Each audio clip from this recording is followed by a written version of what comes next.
Well, Hey everybody, we're here. We're live. We're back. what happened to Wednesday? You know, it's like we were I there know. talking on Tuesday, and now we're on Thursday. What happened to Wednesday? I don't Yeah, know. and here in the States, we had a major federal holiday on Monday, so most of Yeah. us are only working 4 days this week. So I'm still struggling with: is today Wednesday? Is it Oh, Friday? right. You You don't know know, what day it is. Yeah, because yeah, I had yeah. Monday off. Yeah, I mean, yesterday I was at work and I was like, oh God, I'm so glad it's Thursday. Tomorrow's Friday, and I was like, oh God, that's so messed up. So, have you ever heard this? Like, so we're all time travelers, right? So, Yeah, believe it or not, we are all time travelers. That's what's good. But in the yeah, crypto world, time is different. It has different rules than the rest of the universe. Have you noticed? You know that yeah, when yeah. one week can go by in crypto, and it's like 2 months in the outside world. It's a weird phenomenon that can happen. So, um, what do you think's been happening in the crypto world just recently, from sort of highlights of what you've seen yourself? Have you noticed any like big news? Um, Mm, what one thing I well, did see. yeah, yeah. Go Oh, ahead. sorry. One thing I did see is like BitBoy, like he'd sort of disappeared off the scene for a few days or a few hours, and now he's Ah, re-emerging. Is re-emerging as Ben, and so he's not BitBoy ah. anymore. It is Ben, But yeah, I mean, we all go through craziness and that, and I think he went through a bit of craziness. But that's one thing I've seen. It's not really crypto news. It's more like a crypto influencer news. But that's the big news I Well, saw today. I guess they intertwine to a certain extent, right? Yeah, you could call it either one. No, I haven't. To answer your question, I have actually not had a lot of chance in the last Yeah, 48 hours to keep an eye on crypto news. We do have some Vitruvio news that, why don't I bring that mm, up just real briefly? yeah. Uh, Let's do it. so yeah, and by the way, everybody, I'd like to introduce Steve from Cosmic Force as my special guest today. I forgot to say that. And I'm Odinato, of course. And we're going to go ahead and this is going to be part deux of Yeah. the Cosmic Force white paper and review, I guess we could call it. And Mm. Cosmic Force, for those that are kind of new to it, just real briefly, is going to have it's a multifaceted project that is not only a really awesome video game that is currently being developed by Steve and his team at Cosmic Force. They're also going to have their own gamers blockchain, specifically, where other developers can actually launch their gaming projects on their blockchain. And my brain kind of goes all over the place, but I'll just throw this out because it just came to me. Some Keep throwing. folks don't some folks don't realize that the gaming industry made more last year and has for years now been bringing in more revenue than both the movie industry and the music industry combined on a yearly Yeah. basis. It's Yeah. just unfreaking believable that I don't know when the first year was, Steve, that happened, maybe a decade or more. It's been a while that it's been Yeah. that way, right? They call it the big crossover. No, they don't. I just Yeah. named it that. It's the crossover point. It's a touch paper point, But it did happen. I don't know. I think it's only in the last sort of 2 or 3 years that's happened, and maybe it's a good Yeah. thing to actually go. We could go through a little bit of that, just a few more details about the gaming industry in general, and why crypto, like why the gaming industry, right? That's number one, and why crypto, Mhm. and why is the gaming industry sort of bigger than the music and the film industry, and I who think plays that'd be these good. games? Who plays these Yeah. games? It must be everybody. Absolutely. And I'd love to, right before we get into that, I'd love to say thank you to everyone that's in the audience that's watching. Please be sure Yeah. to throw questions in there, and we will try to get to as many of them as we can. We'll be around for probably an hour and a half, maybe 2 hours. It depends on, Steve has things that he has to do after we're done, and I have to go to work, but we'll be here for a maximum of 2, maybe a little bit less. We'll just kind of see how it goes. Yeah. Thank you, Teddy1. Yeah. Thank you very much for being here. Rickness as well. And the lovely Mrs. Odinato, thank you so much. So today I didn't get Wow, $1. splashing out. I got $10. I must have done something right yesterday. So Yeah. time I go live, I might be down to 50 cents. We'll just have Or to it see. could be that she wants to get in credit because she needs you to do something as well. You know, I don't know. She doesn't need any credit. She just says, "Go do it." I have to Go go do do it. Yeah. Well, Yeah. if my wife Dawn watches this, then you know, I'd be saying the same thing. You know, she Yeah. says the word and I go and do it. Yeah. So it's the best way. Okay. She's the Yeah. boss. She's the boss. Absolutely. But yeah. Which way? Where do you want to start? Did you with the last part you were Well, talking about? yeah. I think if you share the screen that I'm on at the moment, I You think bet. just talking a little bit about the market overview, you know, about the actual gaming industry as it stands right now. There we go. And yeah, so part of what we're doing with Cosmic Force, we want to look at what other games there are out there. That there are quite a few sort of space type games and first person shooter, and it's a really big market. We were fortunate enough. Let's think, it would be 3 years ago. We went to Gamescom, not in the USA. We went to the second biggest Gamescom, and that was in Germany. Oh, no kidding. In Cologne. Is it Cologne in Germany? Yeah. Anyway, Cologne? so Yeah, it's in Germany. yeah. I'm just making sure that was the right town it was in, and there was literally what did it say? Over the few days that it was on, there would be 300,000 visitors. And one Wow. thing I noticed when we were walking around, that there were areas like Netflix had a big area. There were Microsoft, all the big sort of players, and then there was it was more like a village, you know, where some areas you weren't allowed into because it was all behind screens and that, and it was all about announcing like new games, and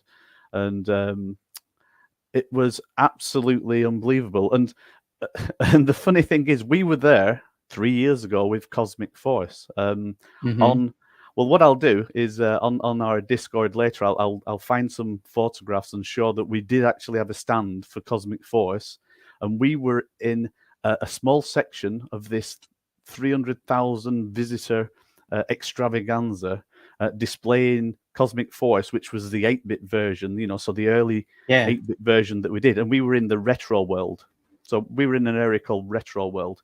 But oh, cool. The one thing that was surprising is some of these games.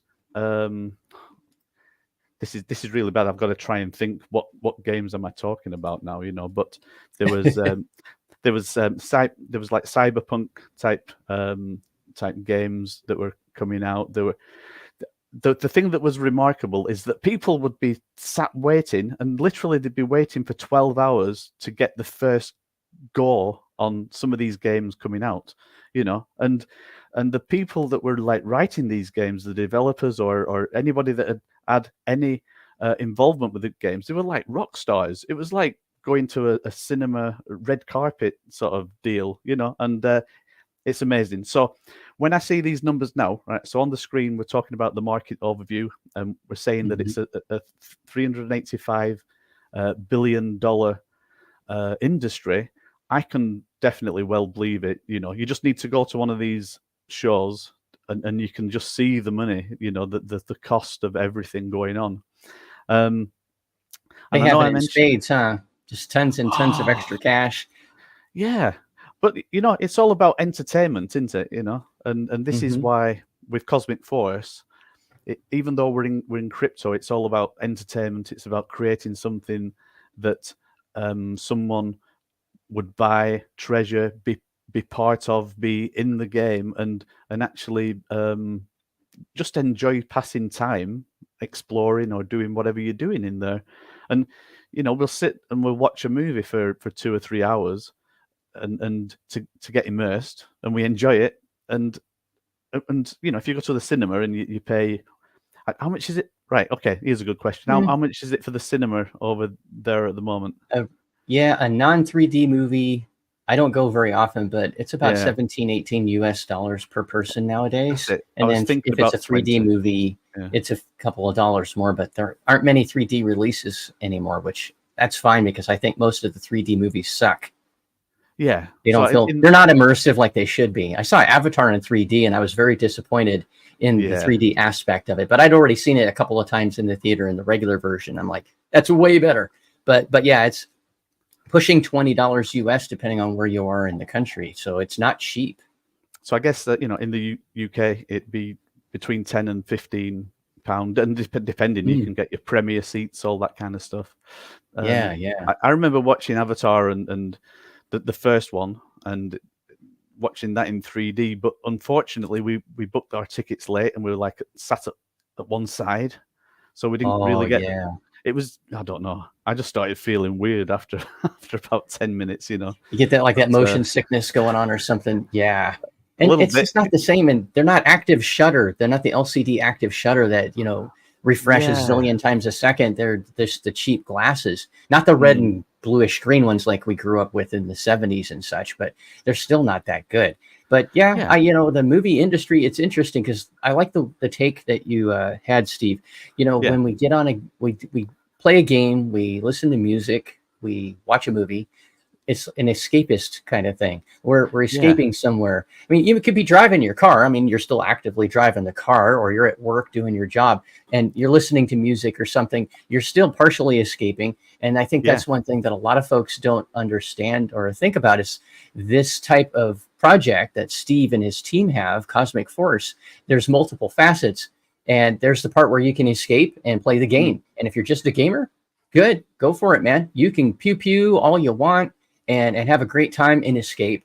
If you are an investor, well, there's a lot here for you that could definitely appeal to you. And again, not financial advice, nothing in our video is, but it's something that you could check out. And then there's the other aspect where you can have, we'll talk about it some more, but you have your own gaming blockchain specifically for gaming developers to be able to bring their projects in. And why does anybody care about that? Because when we have other projects on your gaming blockchain, they'll be generating cash flow. Traffic, traffic and traffic. volume. Yes, thank you. And that will benefit investors in the Cosmic blockchain. But anyway, I just thought I'd mention that because I think a lot of folks don't understand or don't think about the fact that there's a lot more to this than a video game.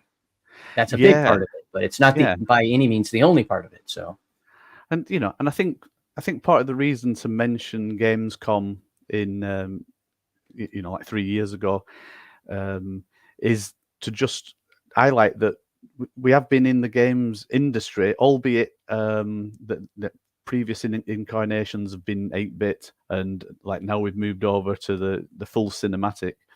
Our background as a company is in cinematics. So because we've done actually, if you look at the end of the white paper, you'll actually see some details of some films that we've done, and some of these films are narratives that are available on Amazon, and also we've done documentaries. So so we understand the side when it comes to actual entertainment. You know, what is entertainment value.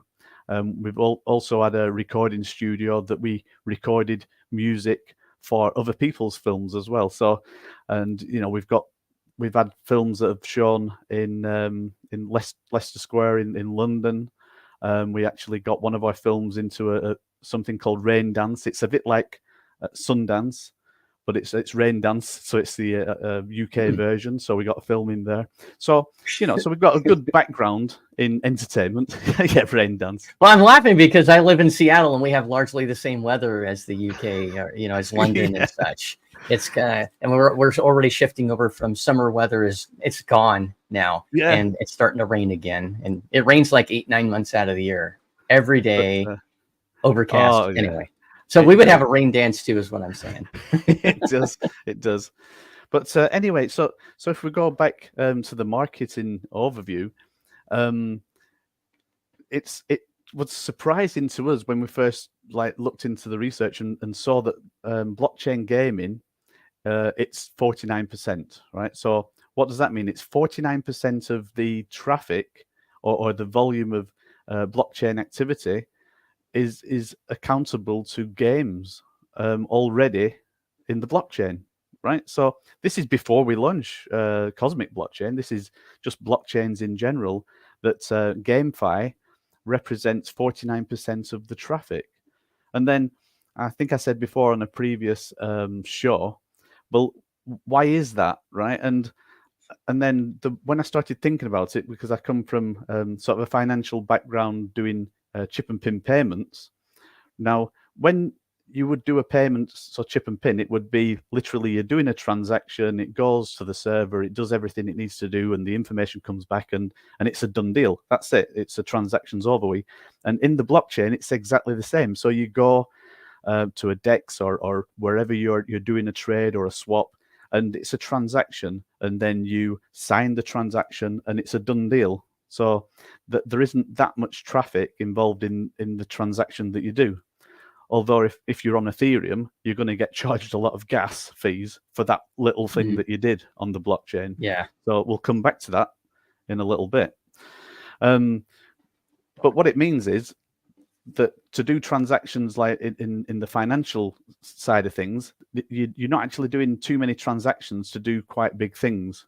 Now, when it comes to gaming, you may be recording, sometimes the position of where you are if you've gone to a different part of a game, or it's saving. In the case of Cosmic Force, it'll be recording onto the blockchain.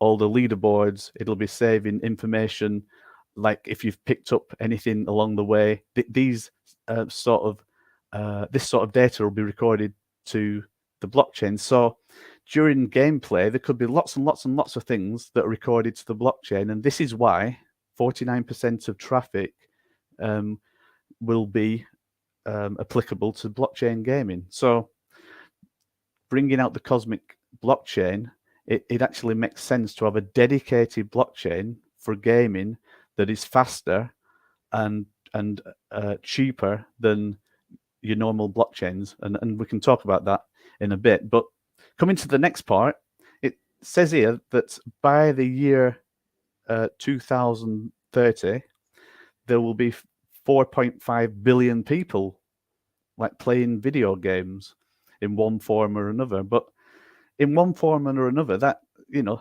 there's many, many different forms of video games, so it's not all your first-person shooter, your adventure game, it's not all your big cinematic productions that are on PC. So I think a big market is mobile games. Would you say? Oh yeah, like Candy Crush and things, just and a million others just like it. I mean, yeah. So you had the Fruit Ninja, where you could slice stuff, falling, watermelons and all of that kind of stuff. Do you know what Fruit under Ninja, many different names? Yeah. Fruit well, Ninja that was one out. name I saw. Yeah, well, Fruit Ninja came out quite a few years ago, if you remember, and you could chop the watermelon, and on the iPad, that was as a couple, that was one of our favorite games, and we still have it on an old iPad. We still have it on an old iPad. Oh God! And you're slicing and slicing and slicing, but don't slice the bomb because that's going to exactly blow you up. Right. But that's right. Those kinds of games will make up a massive amount of revenue, and you get a bunch of those on your blockchain as time goes on.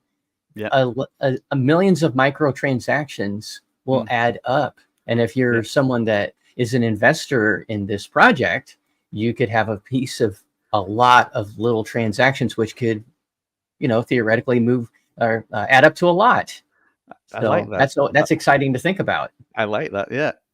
And and the game industry, right? So I know just recently there's been SEC that there's been all right.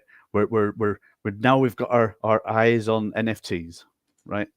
Well, it's not just now. It's actually a few years ago they did a report, and now it's surfaced to the top of the pile, and it's the new hot potato that they're looking at, alongside about 500,000 hot potatoes, because there's always, I think. Right, let me take one step back. I think in crypto, I think legislation is definitely a good thing to do and good thing to have. I think when it comes to the gaming industry, just think about games that have been out so far, and you can create a server, and on that server you can sell digital assets. You can make whatever digital assets you want, and the security and everything about it just comes down to that one company.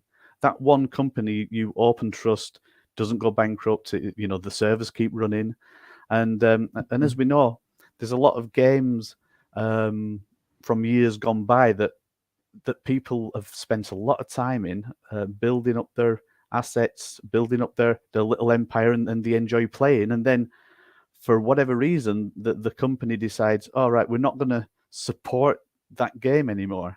And so on such a date, the server's going to stop. And when the server stops, it doesn't just mean that you can't play it anymore. It means that the digital assets and everything that you've been building up and you've been treasuring, they could disappear. Sometimes when this happens, it goes into the hands of sort of like a private group that sort of take over the server, and then they maintain, and it's really good that these things do happen. But you talk about legislation and SEC looking at NFTs. I'm talking about like legislation and looking at previous games and the previous way that things have been done, where there isn't that extra security. So I really believe and feel and believe that when NFTs and digital assets are looked into from a gaming point of view for actual like AAA traditional gaming, I think I truly believe there won't be any problem whatsoever on that front. And actually, it's a step in the right direction from the way that gaming has been done with central servers in the past. So it was a bit of a side shot, but on what we're saying just now. But I think it was important because I know just recently there's news about NFTs. But the interesting thing here is, putting all that aside, NFT sales in games are set to hit 15 billion by the year 2027. So let's just think about that for a second while I have a drink. That's a truckload of cash. It's just, when numbers like that get thrown out, I know a lot of people's minds go numb and they go, oh yeah, it's a lot of money, but I can't conceive, I can't, that's a concept past the average person, including me. I mean, I know it's a ridiculous amount of money, but if you look at it this way, that means that from an investor point of view, that's good, because that means, if we get a big enough audience, we could have a possible piece of that. And as it grows, of course, it'll get bigger. And that means, again, to investors that are in the gaming blockchain market, that's some more money in your pocket, possibly anyway.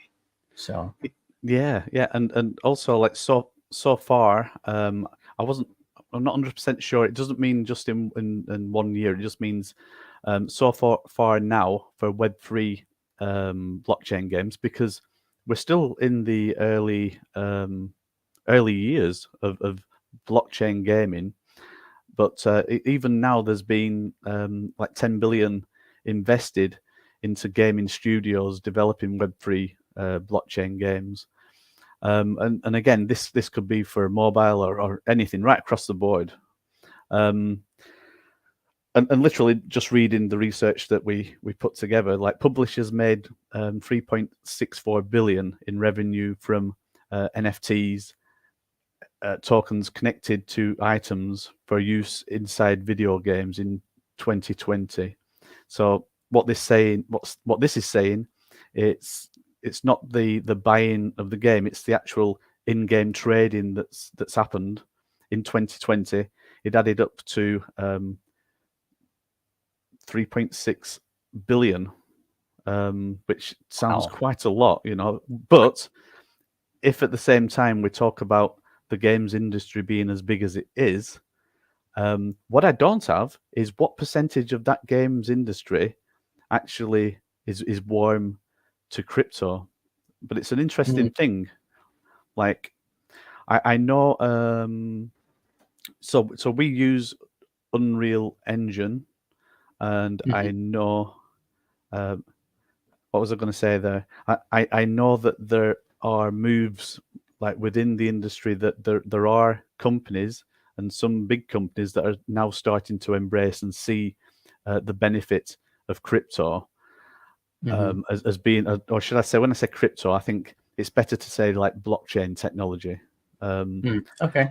and using NFTs. I think that they are now embracing that side of things, but as I said before, in the bigger world, in gaming, NFT is not a good word to say, but things will change over the years anyway. So let's move forward on this one. So yeah, so the background research shows that there is a lot going on in blockchain gaming, and it's only going to get bigger. So we're right at the beginning. The majority of the big companies don't use blockchain technology. The same could be said about the banking industry, and the majority of the banking industry didn't use blockchain technology, but over the last years, they've been busy getting up to speed, and they've been embracing blockchain technology. And you'll see more and more of that happen in the banking industry. And just as you see it in the banking industry, you're going to see it in the gaming industry. So it's inevitable that these things are happening. So it's good for us to be there in the beginning of the wave that's coming. And if we can do that and make a difference, then that'd be good. This is just a quick graph just showing the year on year NFT revenue forecast. But again, the white paper is available and anybody can read through, and that's it. So right at the bottom there, just saying that we want to lead the trend, and that's why I just wanted to show you a little bit on the market overview on what's going on. Putting the your website address in here for folks in the audience that if you haven't been there or you want to follow along on a separate screen or something as well, I just put the link in the chat. It's cosmicforce.xyz for all things Cosmic Force. That's it. And okay, time passes really quick, doesn't it? We talked about like time feeling different when you're in the crypto world, and it feels different when you're on a live show as well, doesn't it? Yeah, it does. It totally does. It's different being up here versus being in the audience. And I do both plenty. And it's always strange when you're on the other side of the screen. But when you're up here, time flies by and you go, oh my God, we've been up here half an hour. And then at the 2 hour mark, it's like, really? Wow. So, and again, as anybody has questions for Steve, we can always throw them out there, and we'll try to get to all of them and have Steve answer anything that you have on your mind. So, yeah. So today, it's like pretty informative. Is what it's all about. It's all about the white paper and the games industry. So if you go on our YouTube channel, there's lots of different. Oh, I should have clicked that button, by the way. that says stream to your audience. Oh yeah. I told you about that 2 days ago. I'm going to click it now. Okay, so yeah, what I'm doing just now, it'll take a second. I got to put a title in as well. yeah. So you could just put in whatever you want. While Steve's doing that, so Steve's also going to stream this to his official channel for Cosmic Force. But yeah, I don't game nearly as much as I used to, but I'm hoping to get back into it soon. And it's a fun pastime. I'm a PC gamer. I don't do the mobile games really much. I can't look at a phone screen for too often or my head hurts. But that doesn't mean there aren't billions of people that don't. It's to me, if you think about it, that's a lot. There's a lot of money out there. And if you want to make some passive income, there are opportunities within the Cosmic Force universe of their project. You can, as we mentioned on Monday and went into some detail, there are nodes. You can get yourself a node or a light node. You can buy a percentage, 1% of a planet or 0.1% of a planet, and take part and passively get income off the transactions that happen on those planets. That's kind of a high level, but just a couple of the ways you can make money with Cosmic Force. No, that's great. So apparently, I just did some magic there, and we're live on the Cosmic Force channel as well. So hey, Ta-da!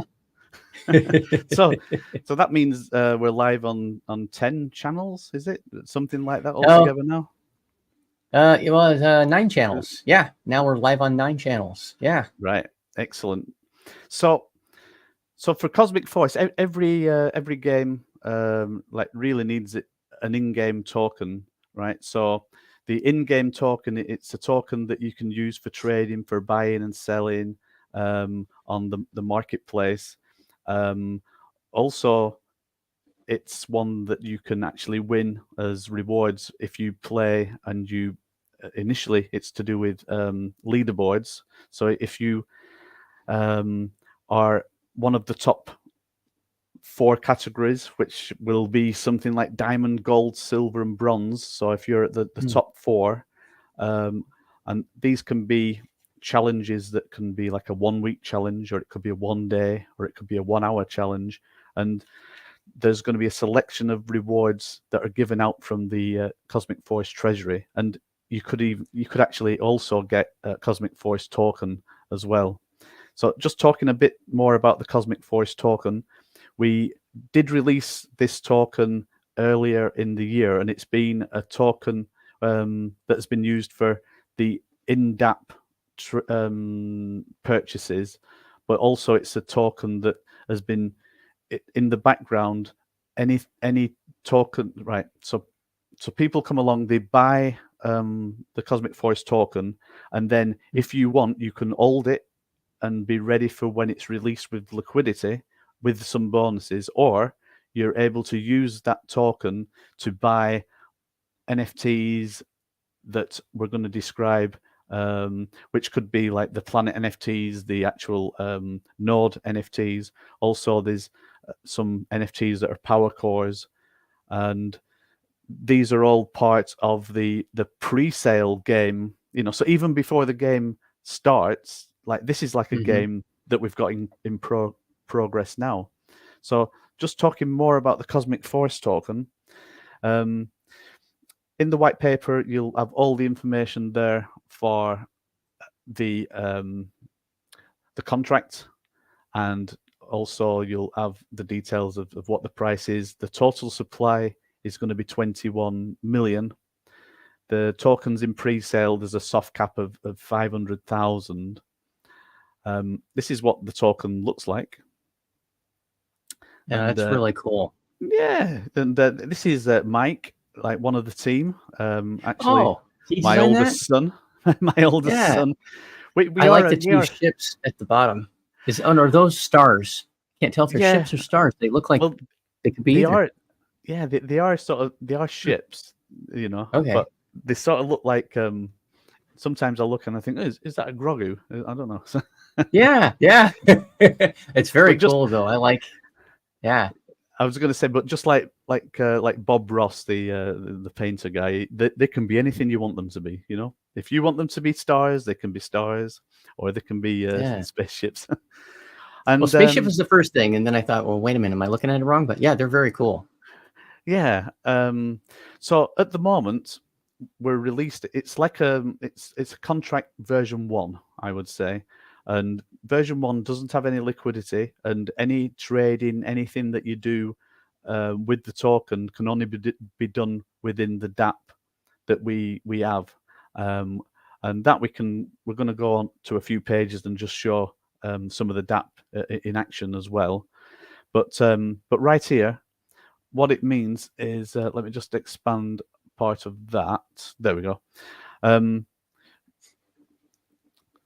So at the moment, we're actually very, very close to 100,000 that would have come in on the Cosmic Force token, which means very, very soon we're going to be in the 100 to 200,000 bracket, which means if you buy a Cosmic Force token for $1, when we release with liquidity, the release price will be $1.15. Now you might think to yourself, well, this doesn't sound like DeFi. This sounds like not much. But the way that we're doing things with the Cosmic Force token is that it is the in-game token, and there will be buy pressure with the token because you need the token to buy the NFTs to actually progress in the game if that's what you want to do. If you want to buy the bigger ship or the bigger vehicle, or you want to trade with other people, then the CFX token is the token you need to do everything. And so we believe there's going to be buy pressure. So on that front, we want the token to be as stable as possible, you know. So we were never interested in saying, okay, you know, buy it for $1, you can then we're going to release it at $9 and everything's good with the world, because it wouldn't be. There would be a drop in the price. Things wouldn't happen as smoothly as we would like it to. So just on the same theme with the Cosmic Force token, we are actually looking at releasing the token into what would be the version 2 contract in October. So this will be towards the end of October. And part of the idea is that we're going to actually pair with gold. So this is what we're looking into. This is what we want to do. And I'll bypass this. I'll go back to that very shortly. But we're looking at crypto gold standard.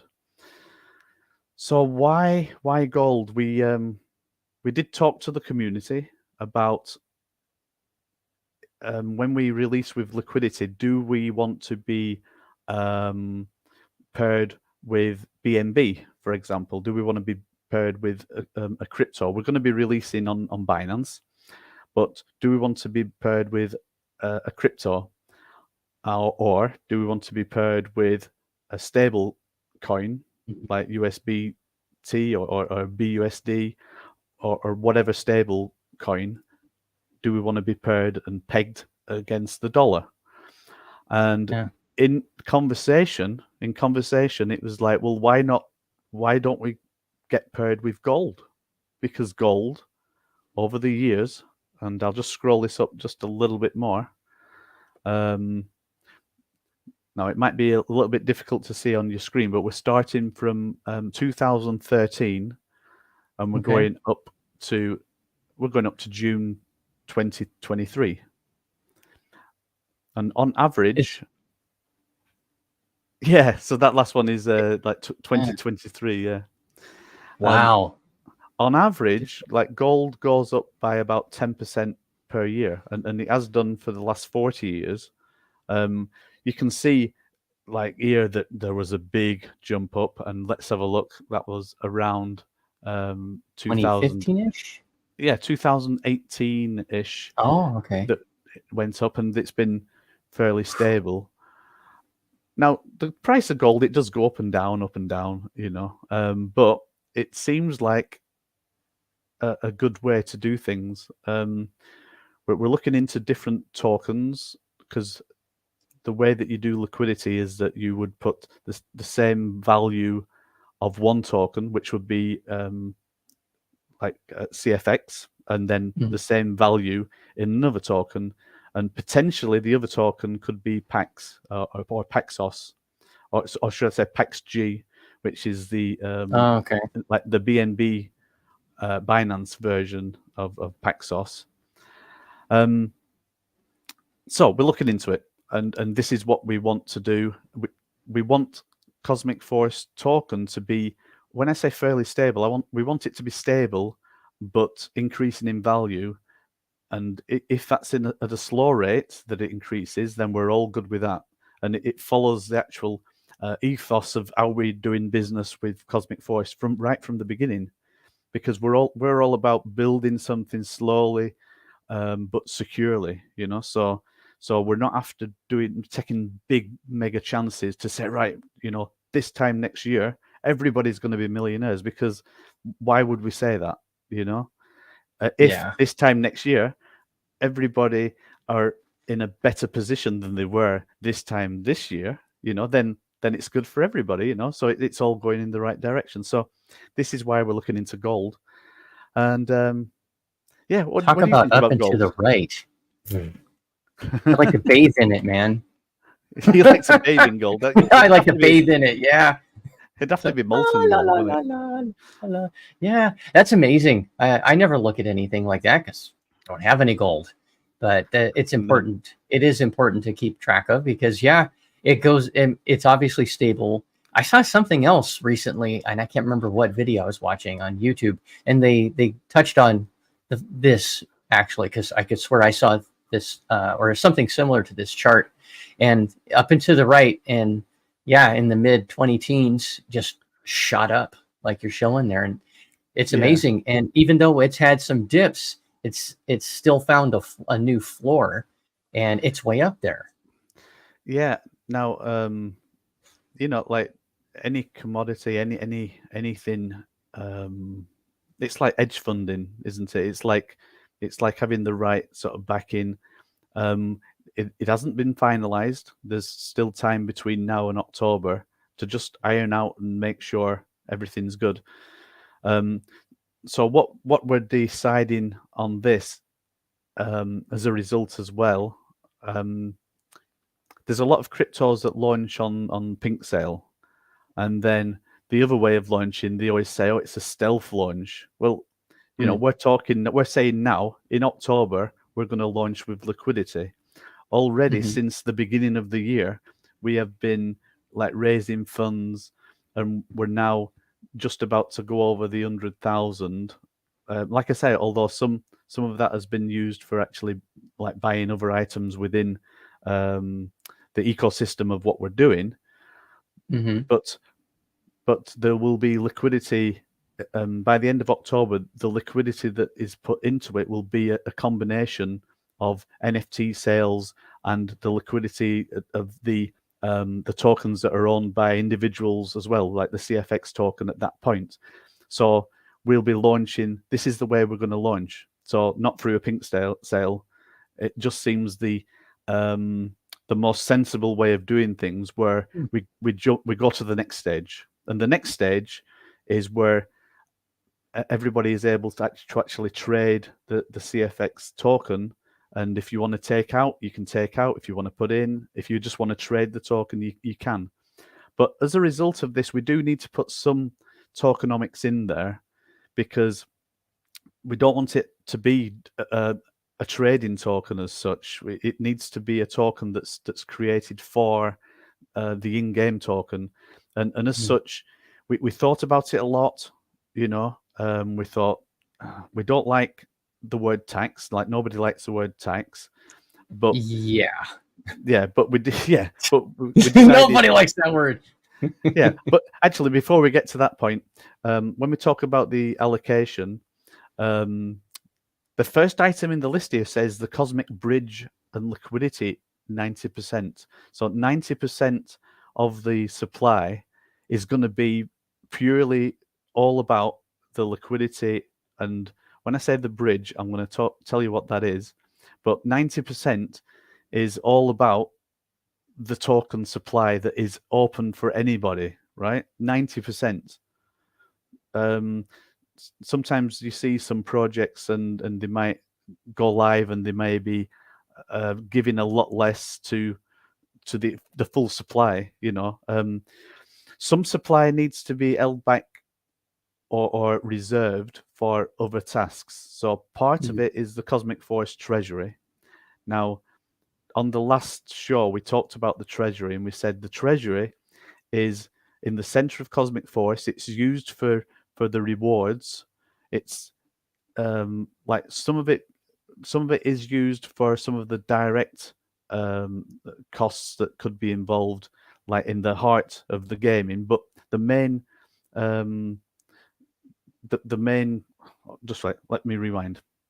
So the Cosmic Forest Treasury is used for rewards. It's used for some direct costs for some of the game maintenance and development, which is sort of different to what you're seeing on the screen just here, because this is about the token allocation. And also it's used for keeping like a value within. It's like the store of value. It's like the vault in the center of the game, which is there as a buffer for everything that goes on. You know, so So for example, NFTs are bought, money goes into the treasury. Some of that money would be used for development, correct? Most of the money would be used for rewards and also for all the other functions that are going to be coming later. So for example, mining, in the beginning, there could be mining operations, but there aren't any manufacturers that are like individual manufacturers. So the Cosmic Force treasury would be the treasury that buys the raw materials that you've been mining, and they're in the form of rewards. So it's like an ecosystem that comes together. So this is how things happen. And this is why there's 5% also of the supply that's going to be going to the Cosmic Force treasury. Also there, I can Hey, see somebody Fowler. just came in. Hey, what's going on, guys? Somebody just came in. Good to see you. Hey, Or, what's going on? Or should I not see say- you. Or not see you, Yeah, I like to work, you guys kind of You just want to get the warriors out there. Yeah, we know. you know what I'm doing, man. I'm just sitting here just trying. I tried to, this was supposed to be a day I was kind of supposed to sit back because I got a bug with one of my dApps. Right, with the pack right now. And I'm kind of just sitting back waiting for a response and stuff. But like even though I'm saying like, man, I need to rest. This is a good rest day. Put the fingers to rest. I'm still here doing NFTs, man. So like, Yeah, always welcome. And all right, we're doing quite good on time. So there you go. So part of the allocation is going to go to the treasury, but the treasury is all about the game. It's all about all of us. 3% will be on development and maintenance, and this is ongoing. This will be ongoing over the years. So any percentages that you see here, it doesn't mean that instantly everything's cashed out on that. No.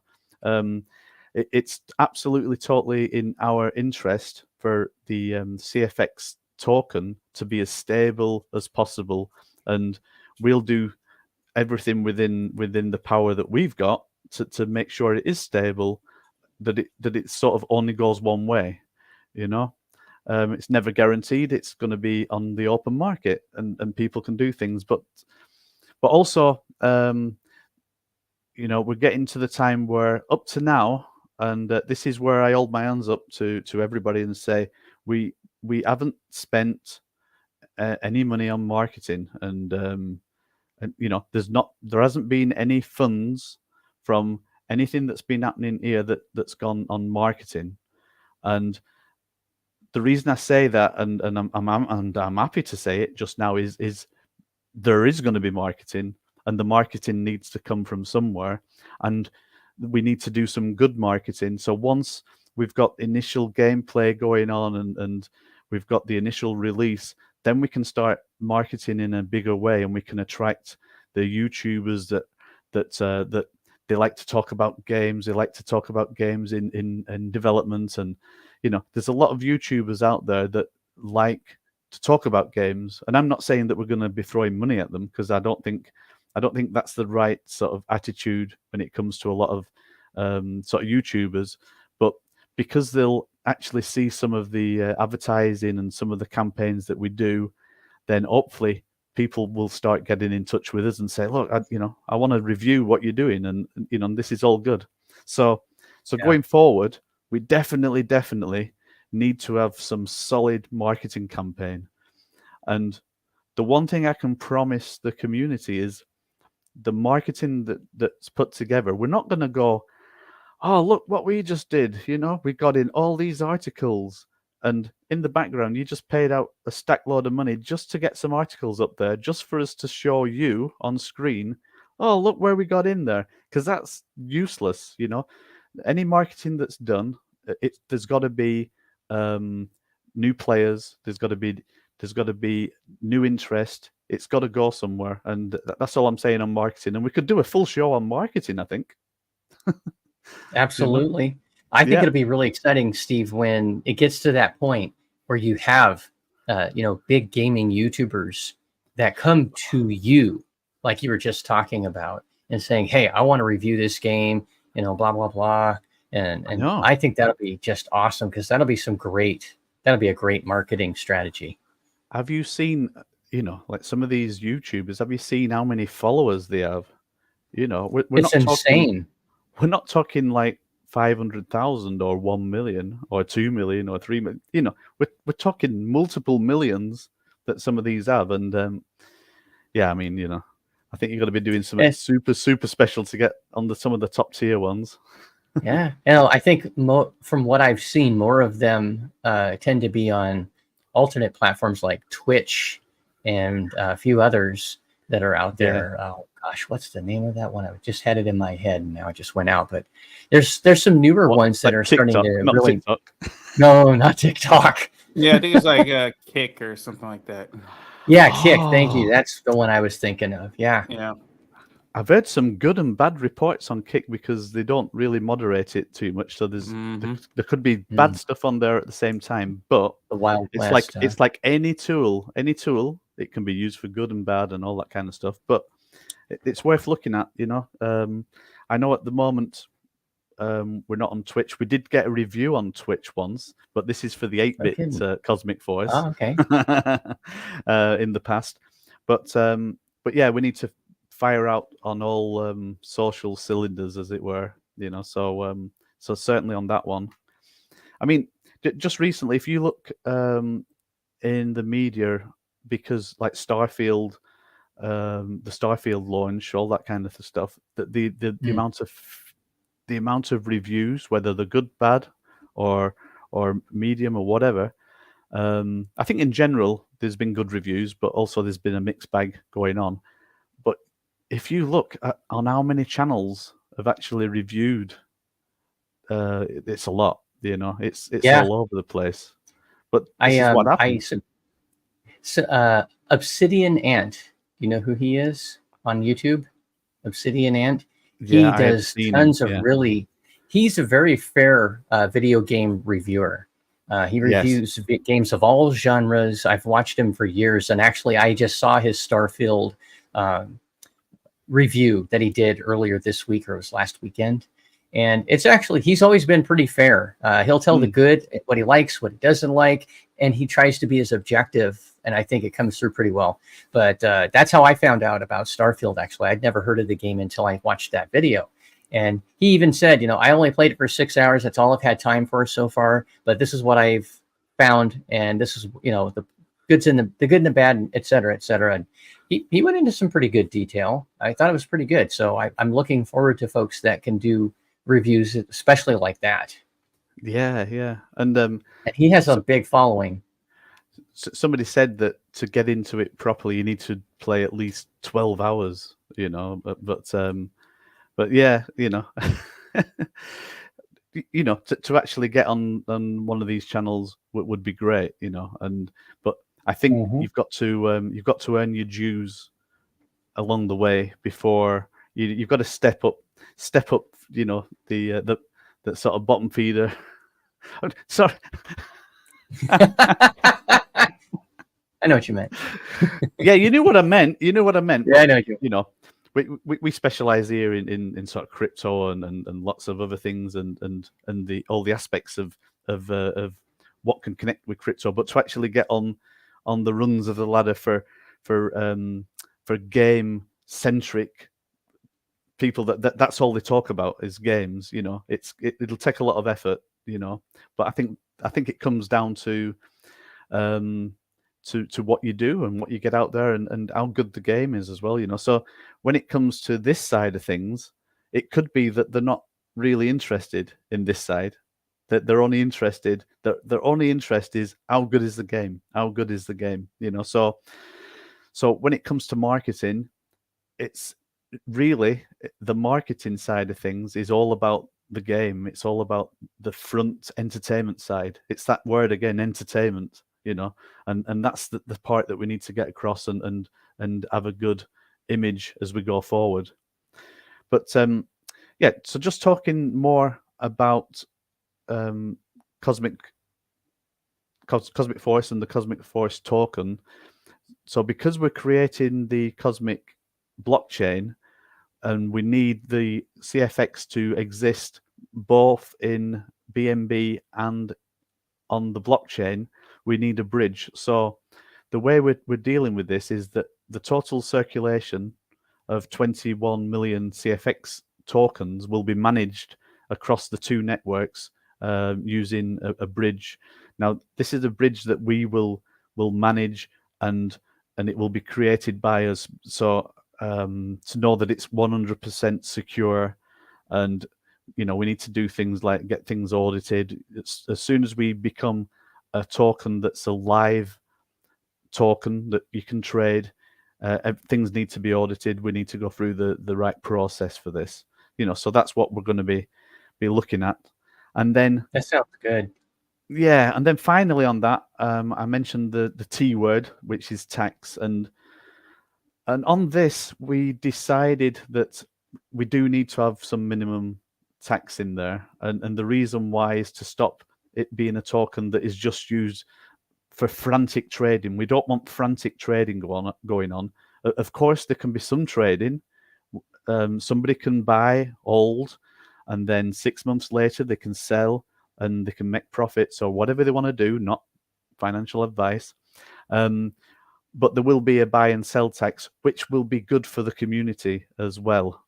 And on this, part of the reason we have the buy and sell tax is because 50% of it will be going to the Cosmic Force Treasury. Now, something else I need to say about the Treasury is that it will be doing, I suppose you call them buybacks or putting liquidity back into CFX. It will be doing that along the way to maintain like a good price for CFX. But something, and this is the interesting part, it's also going to be putting actually purchasing and putting liquidity into the Cosmic Coin. Now, Cosmic Coin is what will be used for the gas fees on the Cosmic blockchain.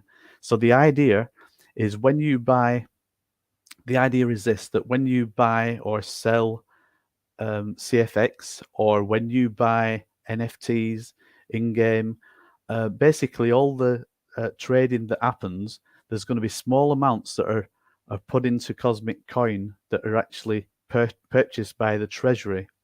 And the idea is we don't want any gamers to have to buy any gas fees for the Cosmic blockchain. We want it to be sort of separated. Now, when we talk about Binance, right now we're all aware of gas fees. We need to buy BNB, and we don't see a problem of that in the short term. But in the longer term, especially when we talk about being able to onboard new players by them just using the credit card, we need a mechanism in there for actually covering the gas fees, so that the actual node holders will get rewarded. So this is part of the way of doing it, and it's all about the Cosmic Force Treasury. And I think we'll be creating a breakout paper that's all just about the Cosmic Force Treasury, or it could be an extra part that goes in the white paper that goes into more detail on what the Treasury does. So, so of course, on the day-to-day basis of the buys and sells, there'll be development and maintenance is part of the tax, and partly as well is marketing. So we need, again, to keep supporting the marketing. We need to keep supporting development, and we need to keep supporting putting back into the central game system and looking after the infrastructure of everything there. So does everything look all right so far? So feedback from whoever is watching or the guys that are here while I have a drink. No, very straightforward. And you've touched on different aspects, not just the game or the investment. It's being mixed together, trying to make sure we're covering everybody in the audience, because not everybody's going to be looking at this from the same point of view. Some will be gamers only, some will be investors only, some will be both. I'm going to be both. And we have a question, actually, a good one from Jaco13. And thank you, Jaco, for your question. Yeah, he asks with the Lambo. Yeah, Jacob with the Lambo. He asks, Steve, so I had an idea for a game, and it might not even be realistic, but what is a budget for low-end, mid, and high-end game development from beginning to launch? My background is not tech. I'm definitely curious. So the point, I think the point here, right? So your background is not tech. So this means you're going to need to recruit a development team to make your idea into reality, and this is where it can really vary, and it depends on how complicated your game is and what the actual platform of it is. So, is it a Web3 game? So is it going to be based on like a website type game of strategy or whatever? So let's have a think. I would say in the first instance, it's not going to be in the hundreds. It's going to be in the early thousands, really, to start putting something together that starts to resemble a game that would be all right. I mean, this is just my thought, but on this one, I'd need a lot more information. So, I mean, what do you think? And are you guys? Oh, I'm sorry.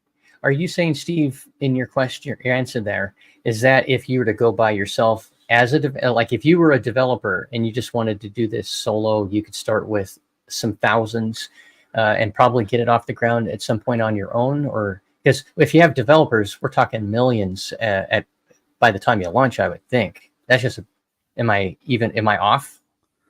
Or is that even close? It depends what game is. Yeah. So I mean, if you're a developer and you could do it, you could do all the basics yourself, then it's going to cost you the most valuable thing, which is time. That's what it's going to cost you. Star Citizen. Over 10 years in development, still hasn't been launched. Yeah, and raised almost $500 million. It still isn't launched. I don't think too many companies can pull off what they did, man. I think there's only gonna be one Star Citizen, and there'll never be another Star Citizen again. I don't. There's no way, because somebody can do something this long, right? Come on. I bought in 8 years ago. Did you? 8 years ago, I bought a capital ship because I was like, I had left Eve. And I hadn't played for a little while, and I saw Star Citizen. It had been out for a couple of years, and then they had some capital ships. I was like, yeah, because I had a ton of capital ships in EVE Online. So I was like, I speak capital. I put in, I don't know, like $400 odd, and I understood what I was doing. And they, to their credit, the one thing that they haven't done is lie about one thing. They say that it's in development and it'll be done when it's done. That's what Chris, what's his name, the CEO, right, the guy that started it. That's a good one. Yeah, but he didn't lie about that one thing. And it's like, it'll be done when it's done. And here we are over a decade later. I think it's close to 12 or 13 years now. They've raised almost $500 million, and they're nowhere near being done because they keep changing things. Yeah, so, I think what it is most people want to see a game that does something. Like, what is the point of this game other than being in this room to see my ship, fly around a couple times and come back and get off my computer? Yeah. I think people want more. They want more of a game. And, like you said, it's been this long with that amount of money. You should be further along into people are playing this game for a purpose. Okay. And the purpose is why they stay in the game for hours and hours and hours. Right now, they don't have that game. They have a game that basically you go in there and look. And it's almost like looking at NFTs in a gallery. Like, you go in there and look, you experienced everything, you leave. That's pretty much what it feels like. You're in the biggest showroom in the universe, yeah. And it's beautiful too. I mean, the graphics are insanely crisp in the one star system that you can even fly around in. I've flown around in that system. I've seen everything, and it's beautiful, but I want to do more. I did spacewalks at a space station, and that was kind of cool. But it's still in alpha, everybody. Over a decade, it's still in alpha. That's what I'm saying, man. EVE Online. I was playing EVE Online in alpha. That went for like a couple years. and then we were boom, we were in the game, and then there was you can fly to hundreds of planets, hundreds of systems, man. Hundreds of systems jumping in a jump gate that was, remember, in alpha looked terrible. The gate was terrible, transportation was terrible. But then over time, the game transitioned to like this transportation hub. You knew where to go. It was more efficient ways to do things, all types of great things. But that's what I'm saying. Even online didn't take that long. Eve is huge, a huge game. And it only took them a couple years. So what Star Citizen is doing, that's not right, but you are right as well that they use the right wording. They are in development. But to answer Jacob's question, I mean, from my point, you know, me, I'm starting off, I'm doing all this, but see, there's a lot, I have a lot of skill, right? I have a lot of skill. I can do like a lot of things and learn some things at the same time. Like I'm not a coder, but I can maneuver enough to make my own dApps, right? So it's really about, as a developer, how much skill are you willing to put in, you know, how much, you say skin you're ready to put in the game, but I say skill to put in the game. And like that's where it starts. So it's gonna vary to person because like if you're not someone that can handle art, editing and all that stuff, or can do enough coding to put out some dApps, then you're gonna have to pay somebody that has those skills. So that's you're gonna be adding more and more and more. So where's the budget for something small? Like something small could be really big if you're not willing to kind of like get your hands dirty and kind of take care of those things until you get to the point where, hey, okay, we can afford to buy somebody, you know, get somebody that's advanced up in here to do more advanced things. You know, for me, now I have to look for a game developer at some point, right? When we get the, you know, when we feel like we have enough in the war chest to go and get this thing moving.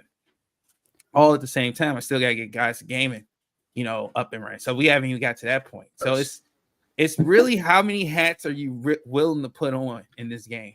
Like when it comes to this, being a developer, is how many hats are you willing to put on your head? Because if you're not willing to put that many hats on your head, you're gonna have it's gonna be a bigger you know, bigger check. I mean, a bigger bill, really. Like it's gonna be a bigger bill for you. And I think you're right there, because you know we're a small team, right? And because of that, we want to keep our overheads as low as possible. You know, we want to make sure that the runway is always far in the distance, so everything that we say we can do, we're going to be doing. But at the same time, we have to put like a lot of different hats on, and you know, and we're doing all the different aspects. So, you know, and there's four of us on the sort of the main team, but there's only three of us that are really sort of developing, and you know, whether that's graphics or worlds or dApps or whatever, you know. And at some point in the future, there needs to be more people, but bringing the more people in, you know, we don't want to be jumping that it's going to cost like 100,000 for this, 100,000 for that, because it's not, the project isn't going to exist if that's what happens. So we're doing things in a different way to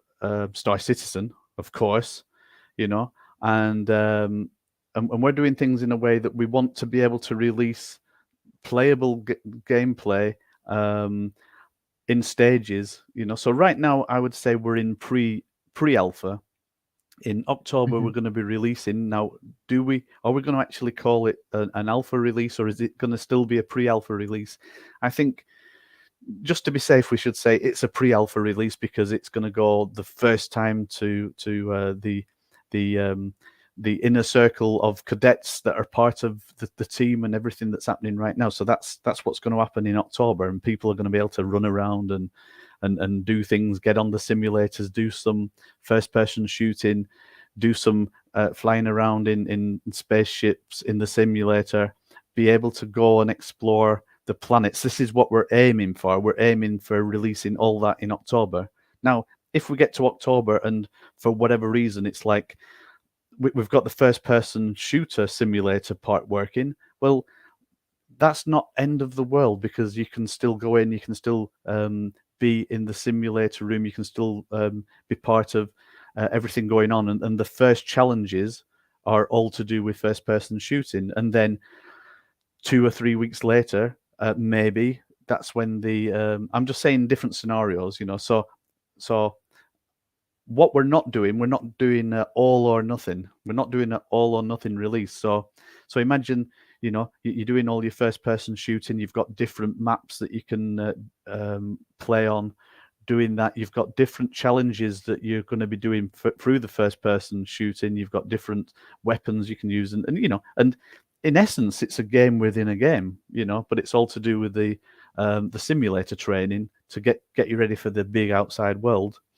And then 2 weeks later or 3 weeks later, the actual like flight simulator activity kicks in, and you know, this is all part of it. And then the third simulator style kicks in.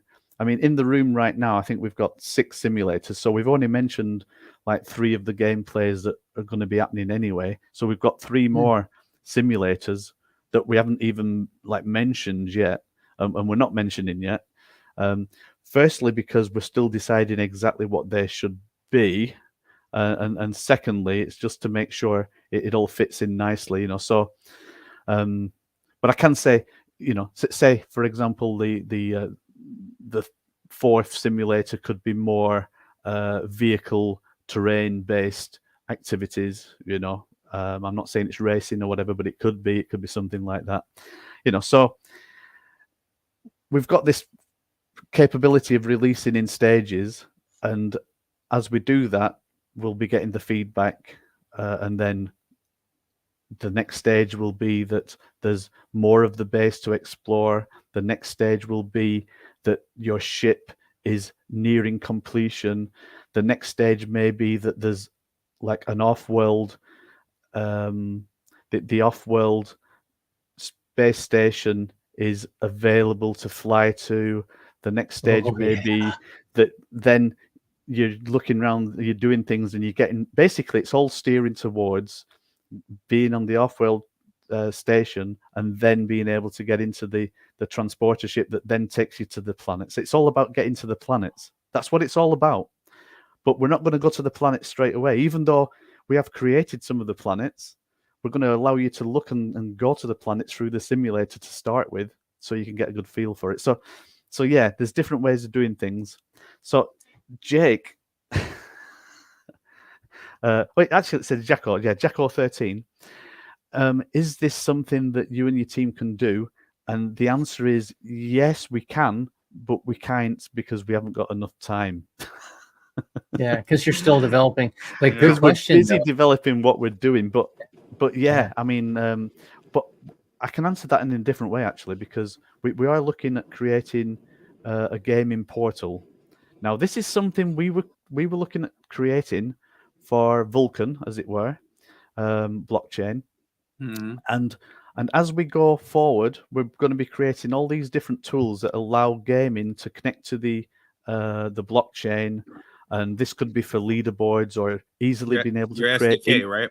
Yeah, the SDK, you know, so easily being able to create the in-game NFTs or transfer tokens, and you know, everything that you would need, that we need in Cosmic Force to write to the gaming blockchain, right? So if we can then make that available for third-party developers to develop games for Cosmic, for the Cosmic blockchain, then this feels like a good way that we can help people.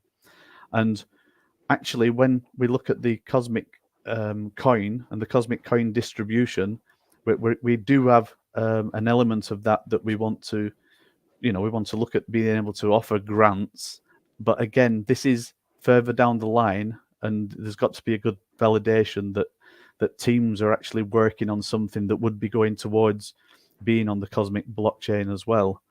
But we're very interested in nurturing. We're very interested in nurturing other people to do development and to aspire and be creative, because this is what it's all about. It's all about being creative. So yeah, Jacko, keep in touch, keep with us, you know, and I'm sure that something good is going to come out of your ideas if you've got the passion to go for it.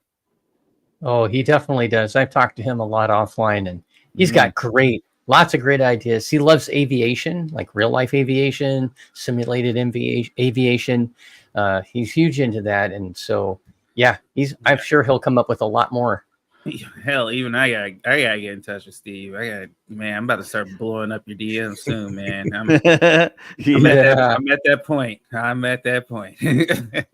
Oh, mighty Steve, bestow upon us the developing.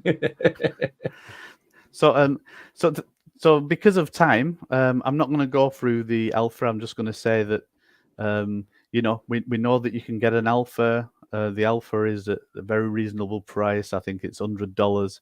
This will give you 25% off all new in-game digital assets, including a lot of the pre-sale, all the pre-sale that's going on here. There is a supply of 2,100 on this, because I'm in the white paper. It's not showing like live numbers. If I look at my screen up here, okay. So there's 82 alphas been sold. So there's quite a few alphas. But one thing I will say, once the alphas go, there won't be any more alphas created. That the next NFT that's created on the line of being able to get discounts would be a beta release that could give a lower discount. It might be sort of 15% discount.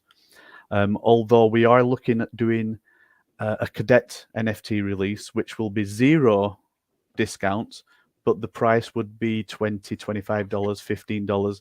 And this is something that we're looking at doing for the mass market gamers, and this might tie into the also later it'll tie into being able to get gamers on board by using the credit card, or debit card, should I say, using Visa or MasterCard, or Amex, I don't know, or PayPal, or Google Pay. So somebody could snap up a couple of alphas, maybe an OG or two, build those up, and then keep one for themselves, and they could always sell it because it's at some point, right, for a profit, because it's an NFT, correct? There is that possibility. I mean, as soon as I wouldn't do that, but I would want to keep. If you put all that time and effort into building up a character, again, talking from like EVE Online and other similar game experiences, I don't know. A lot of gamers, right? They're emotionally invested in that. But I know some people would do it just for the economics and go, "Hey, I'm going to build this up, and then at some point I'll put it on the market, and they might fetch a pretty penny for it." So that's an aspect that someone can look at. And I'm actually jumping over to the DApp to show you that. Not many left. Max supply 99, and you see that number there. There's 75. Yeah. So there's I'm one 75. Of them. Yeah. And and only 24 left. 24 left. There's 24 left. Yeah, if you guys haven't joined it, you guys need to join. Very prestigious right there. And in these OGs, these are like 99 minted, right? They've been pre-minted. If I scroll down, you can see these ones are all different. They're not super elaborate. Well, I don't know. They're quite elaborate, but they have a good quality to them. The actual design that you pick, this is the artwork and graphic that we want to end up appearing somewhere on the suit. So as you're in the game, I was just going to ask. We Number want 22, baby. There we go. Is that you? That's you? Me. Oh, yeah. Fancy that. Fancy me stopping right where you are, right? Right where I'm at. You've gone for the blue color there as well, and I like that. Yeah, it's very cool. Yeah, so we want the players to the OGs to be to look different. When we move into like multiplayer mode, then you'll be playing along with other people there, So this is all part of it. And like I say, there's 75 gone. and these will not be created again. They will not be minted again. This is the one only deal. You know, when the 99 are gone, they're gone. That's it. You know, and I think I might just keep in the DAP just to talk through a few things. And I'll look at time. Okay, we're all good. So part of the inner workings of Cosmic Force is something called the bit cores, and well, they're actually called the power cores, and it all starts with a bit core. And even on this one, you can see that we had a max supply of 10,000 bit cores, and 4,749 have been minted. Now this is a remarkable number, you know, and we're again, I always say we're grateful for everyone that's got involved. And part of the thing with the bit cores, if you can see where I'm pointing there, is we start off as a bit core, and you can then fuse 4 of them together to make a plate core, and then you fuse 3 of them together to make a stack core, and then you end up being a dual stack core. And the dual stack cores can be used to get up to 1,000 discount on buying a planet. And buying a planet, you can also use your 35% discount from being an OG. You know, so if I scroll down here, you can see that there's different paths for fusing together the bit cores, and you can have all the same color. Sorry, all the same color will go to the plate core to create.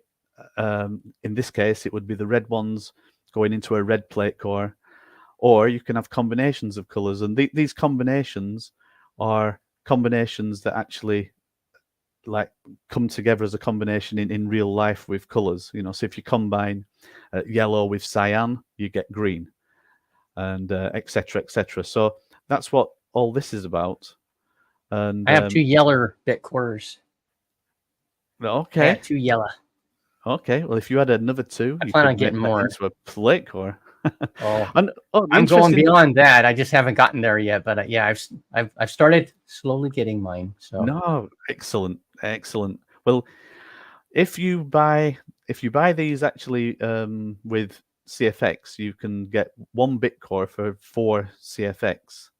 Now, if you imagine like 4 of them, what's that? That's 8, 16. So that'd be 16. If you were very, very fortunate and you just minted 4 bit cores, and they were in a combination that you could then make them into a plate core, that would cost you $16 because CFX is $1 a CFX. So we go to plate core. Now plate core is actually worth 25 CFX. So straight away you've made your $16 into $25 because the actual plate core and all the power cores can be used once we go live. You'll be able to use these for buying new NFTs because it's got the value of 20. This one has got the value of 25 CFX. But what I'll do now is you can see that there's been 1,019 of these fused, and there's been 58 minted. So some people have decided, oh, I want to start at this stage. I want to mint at this stage. So let's imagine, right? So we've already said that you could potentially end up with one of these babies for $16, right? So 16 CFX. So it's cheaper to mint them to fuse bit cores together to make a plate core, and then you can take that plate core, which has now gone up in $9 in value, but you didn't have to spend the $9. You saved money, correct? Exactly. Versus just buying one directly. Yeah, and then if I go now to the stack core, so if you ended up with 3 of these, and these are all 16 each, and I didn't get all the numbers and everything in front of me right now, but just because my brain maybe not working as good as it should be. I'm going to get my calculator up because I want to follow this all the way up. I want to follow this all the way up live with you guys, and then you can see what is possible.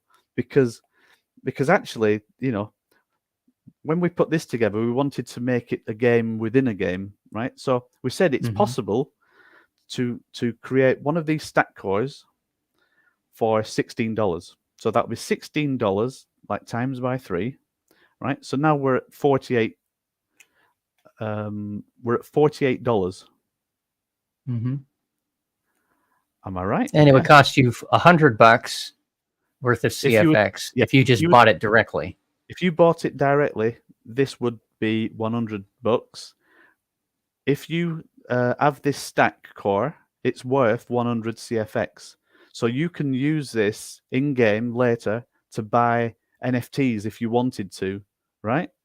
So it doesn't stop there, right? So then if you want to then make this into a dual stack core, now a dual stack core is worth 250 CFX, right? But we've been able to make a stack for $48. So that's times that by 2, which is, I know I can do that in my 96. Head. That's 96. So you can end up creating a dual stack core for $96, right? And you can then use them dual stack cores in game at a value of $250, right? So this is a game before we even start. So if you're thinking of doing things in game later on and trading, this is a way of getting some value beforehand. Now, when the game launches, we won't be selling. These will never be sold again. The power cores will never be sold again. They are only going to be they're only going to be won in the game as rewards. That's the way that it works. So power cores are on sale now, but you're never gonna be able to buy them new, but you will be able to buy them on the open market. So say, for example, you had one of these and you decided, I want to sell this on the marketplace. I'm going to sell it for like 190 because somebody might buy it and then they buy it off me for 190 CFX, and then I can actually then use that CFX. I can withdraw that. I can do whatever I want. The other interesting thing is that we're talking 250 CFX. Now, when CFX goes live, CFX may go up in value. Let's say CFX goes to $2, then this is going to be worth $500 as an in-game token. That then you can trade. So we're trying to create a little bit of the Eve mentality, the Eve trading place. Even though we haven't got the marketplace, we haven't got a marketplace live yet. It feels like we need to do certain other things before we get the marketplace live. But we've got this gameplay going on. Now, what some people have been doing, and there has been, and if you want to wave and say it was me, on Tuesday, when we had the live show, I think we talked about this a little bit, and one cunning person, and because it's all on the blockchain, you can see what happens, and all we know is the number that somebody started with, and they started buying Bitcoins, and you could literally watch it all happening on the blockchain. They bought Bitcoins, they fused them, they made plate cores, they fused them, they made stack cores, and they ended up with 4 dual stack cores. Wow.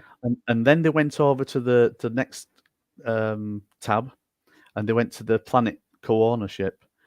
Now, on the planet co-ownership, you'll see there, right, the actual planet share is 500 CFX. So it's 5,000 CFX. So, but what you can do is you can use the I'm pointing at my screen. It's really funny, right? Because I'm pointing at my screen there. I'll move my mouth. Yeah. Right. So you can use like the 5,000. You can then get your 35% discount. but also you can stake up to like 4 of the jewel stacks by selecting the jewel stacks, as I just did here. I'm not going to do anything now because I'm actually like logged in as the admin, and the jewel stacks that you see there are the ones that we're looking after, because the jewel stacks are actually only staked. So this will take it down by 1,000. So I think that if I scroll down, and all these that you see, all these that you see here, these are ones that are owned by other people, and we're actually looking after them.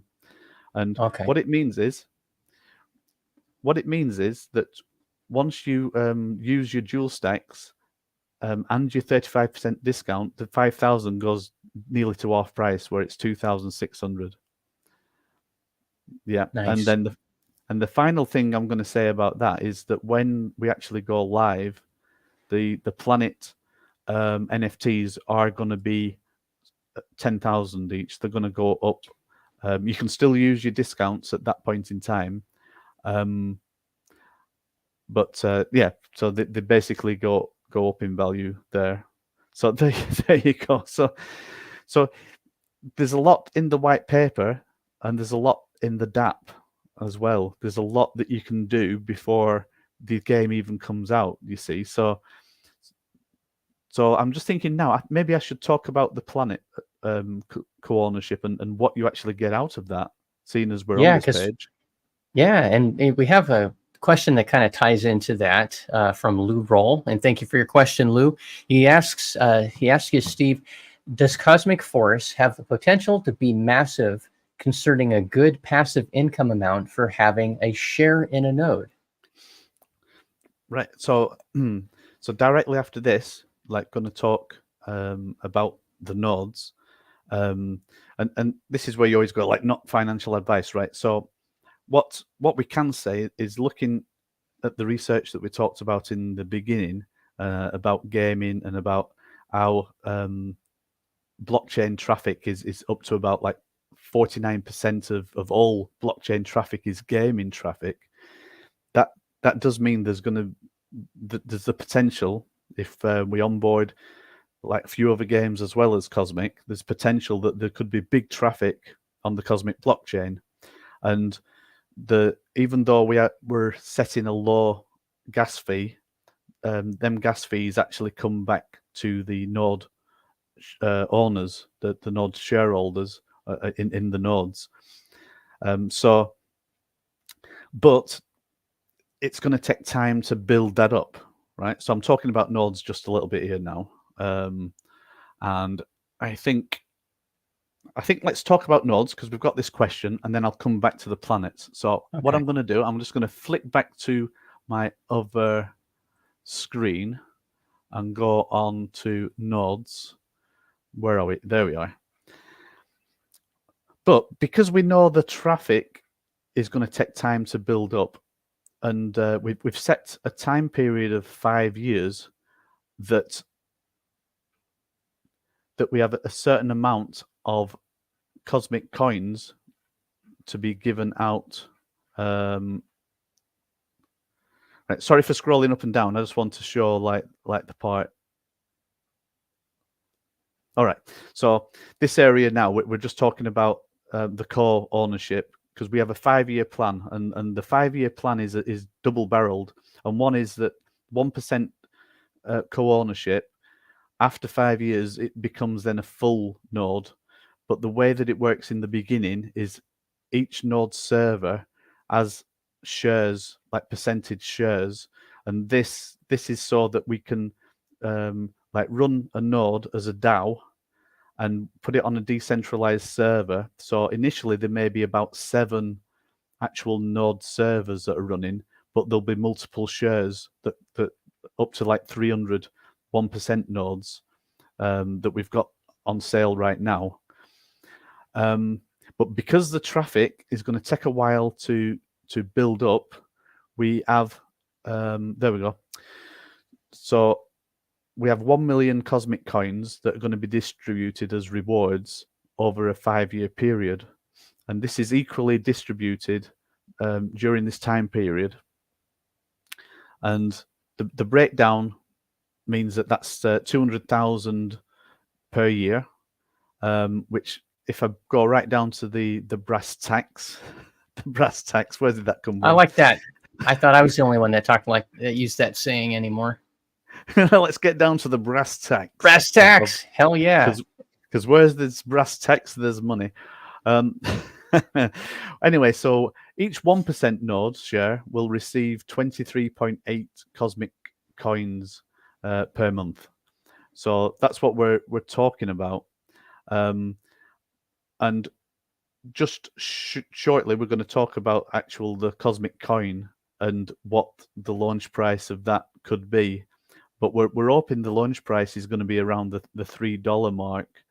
So if you want to work out about purchasing a 1% node, right? So what I can say, the 1% nodes are 500 each, and like right now, let's have a look. I feel like I want to go over to the node page because then you can see it in action. So let's share this. Oh, I'm getting good at this. The 23 point. You're a pro. The 23.8 per month again is just to clarify. That means you're going to get 20. If you have a 1% node, you will get a if you get a node, you'll get 23.8 CFX. Cosmic tokens. Coin. Yeah, cosmic coin. You'll get 23.8 cosmic coins per month for the first 5 years. Is that the best way to say that? That's right. That's right. Okay. And and if the initial price of cosmic coin can reach $3, or even if it's still $1 or whatever, you can work out if it's worth it or not. So on this one, so say for example, a cosmic node is 500 CFX, right? With your 35% discount, you could buy this for 325 CFX. So if you want to translate that into dollars, because that's the easiest way of thinking of things, that's $325. If on average it was $25 a month, then you can easily work out how many months you would need if it just stayed at $1, roughly, for it to actually reach 325. So I think on average you could be talking about like 10 months. You could be that's what you could be talking about, or it could be a lot less if the cosmic coin is at $3. Right now we don't know exactly what it's going to be, so the numbers that we've worked it out in a way that we believe it will be good value to people like buying the nodes. This is if you have the OG discount. If you've got an alpha, which they're like $100 each, you will get 25% discount. So I think that's 375 CFX. That's how much it would cost you then. And remember, there's 28 minted. There's only 300, right? So that's all I can say. The nodes are something that you can own forever, right? So it's not just for the first 5 years. It's forever. When 5 years comes up, we will be looking at things and deciding, okay, do we carry on some offer on the cosmic coin after 5 years? Now, we're not making a promise on that, but it's something that we may look into, that there's still some returns that can happen on that front. And it all depends. If the gas fees and the traffic and everything happening on the blockchain has got to a certain point where it outweighs any of the 23 a month, then the gas fees have outweighed that. And one thing to remember is during the 5 years, the gas fees are on top. You will still be getting the gas fees, but they may be pretty low to start with. If you're talking 2 or 3 years down the line, how many players are possible on these games? We have to look and think, right, okay, let's have a think. Realistically, Cosmic Force, where could we be 3 years down the line? Well, we're pushing as much as we can. We're pushing as much as we can.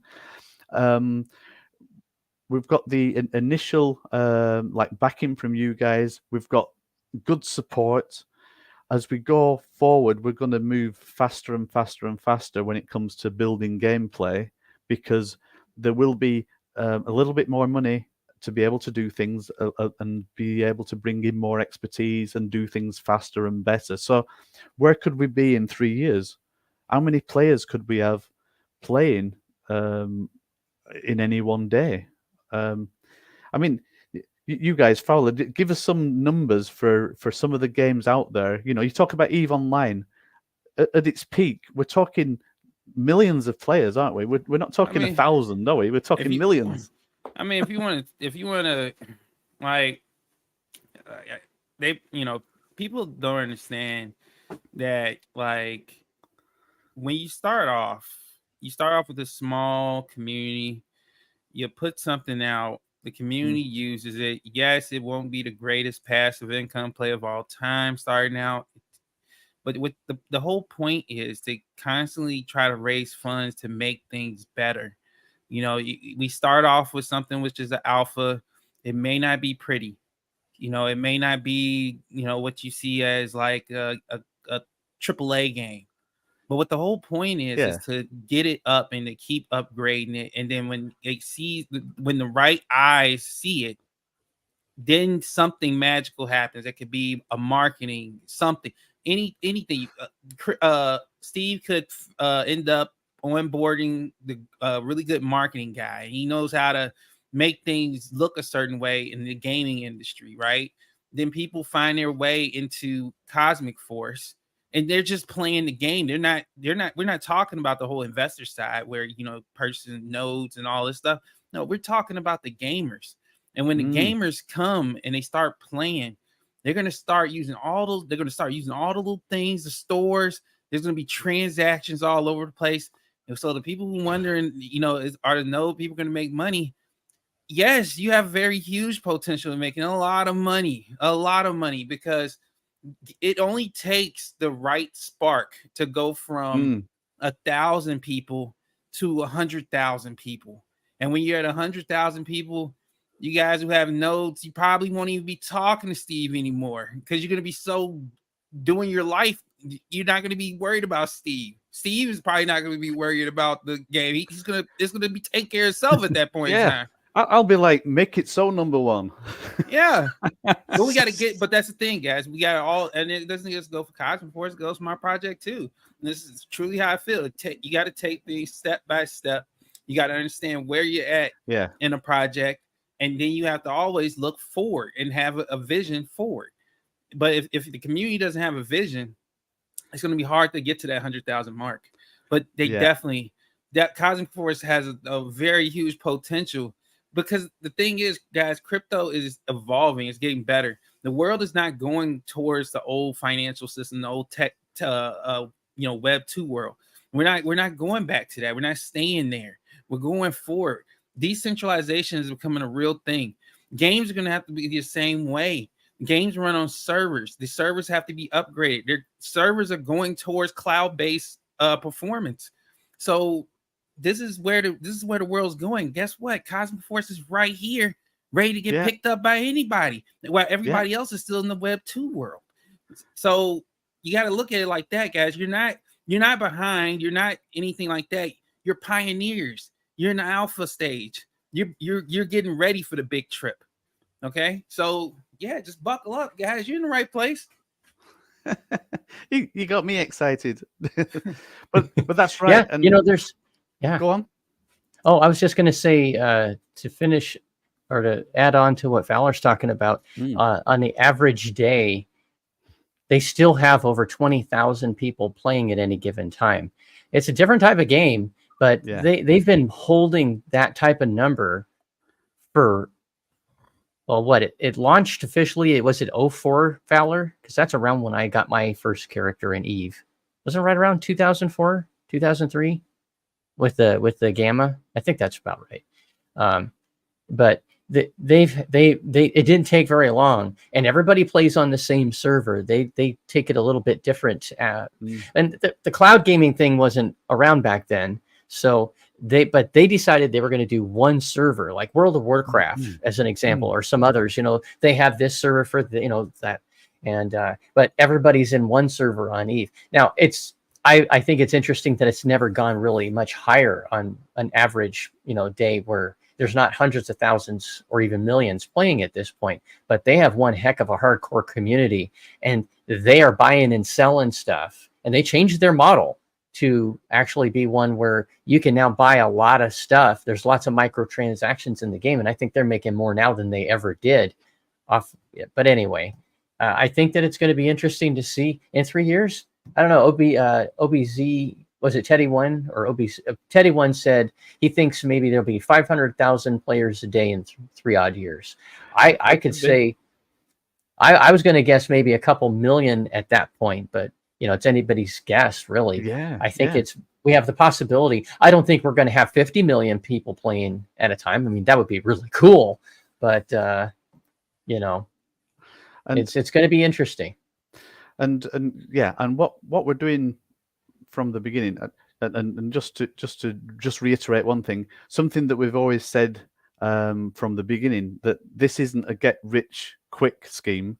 I don't like the term get rich. I mean, it's all about quality of life and being able to see your family and everything like that. But what I can promise from, and it's a promise I'm saying now, I can promise that we are working as hard as we can to make sure that Cosmic Force is a success, because we want it to be a success for our family, for your families, for everything that's going on. And it's what we want. And it could be have a more, well, not get rich in the long term, but it's like if we follow the steps that we're putting out in front of us and everything goes even 40% the way that we think it is going to do, right, then it's going to be good for everybody, and especially for you guys that are here now in the early stages, because like I say, there's not going to be any more OGs. There isn't going to be any more alphas. There aren't going to be any more opportunities. The best opportunities are the opportunities now, and and I would say, if you want to be part of it, then be part of it in whatever shape and form you can be. I did see that Teddy One said he bought some. He was trying to get up to dual stack status. And one thing I will say is I know we haven't come out with the marketplace. It's about 80% done, the marketplace. We're going to bring an online marketplace. So, and this will come out before we actually launch, while you still can buy stacks and power cores, but we will bring out the marketplace, so you're able to trade with other people. So if you've got a color and then the other person's got a color you want, you'll be able to trade in the marketplace to get them stacks and basically like fuel up before the game goes live on the main blockchain. So when I say go live, we're going to be doing the beta release, or should I say the pre-alpha release of the game in October, but the actual game that would become then a potential beta release will be more January time, and that's when being able to buy a stack or a power core will stop, so that's what's going to happen there. So I'm looking at time, because I don't have too much time, but I've got some more time. The one thing I wanted to say about the Cosmic node is that, as well as being a Cosmic node, we are looking at making it run as a game server.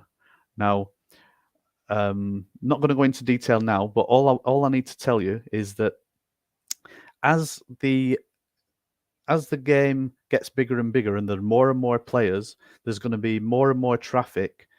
And in the beginning, we have like 7 servers that will be running, and these are sort of located planet-wise. So if you imagine that you've got a server that is sort of running and it's part of the home planet, home world, and that's where things are happening, then when we go into multiplayer, that will be the game server that's looking after multiplayer on that planet, for example. So you imagine, we may not have like one server that deals with absolutely every single multiplayer, like Eve does, but if you've got multiple people that play on one of the planets or one of the other planets, it makes sense to distribute the servers that way, because a player isn't going to be interacting with somebody directly on another planet, in that sense, so there's a way of separating. So all I'm saying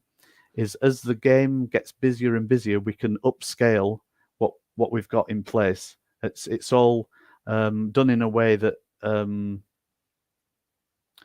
we can build flexibility to become like more and more power as time goes on. So how about this question to kind of tie into that? Teddy One asks, and this is a good question: is it possible a person can win a 1% share in a planet? Not by raffles, because I don't have luck in those. ASL Fowler. That's all right. I don't have any luck either, Teddy. Yeah, exactly. I haven't won any of his F3s. I've had to buy mine.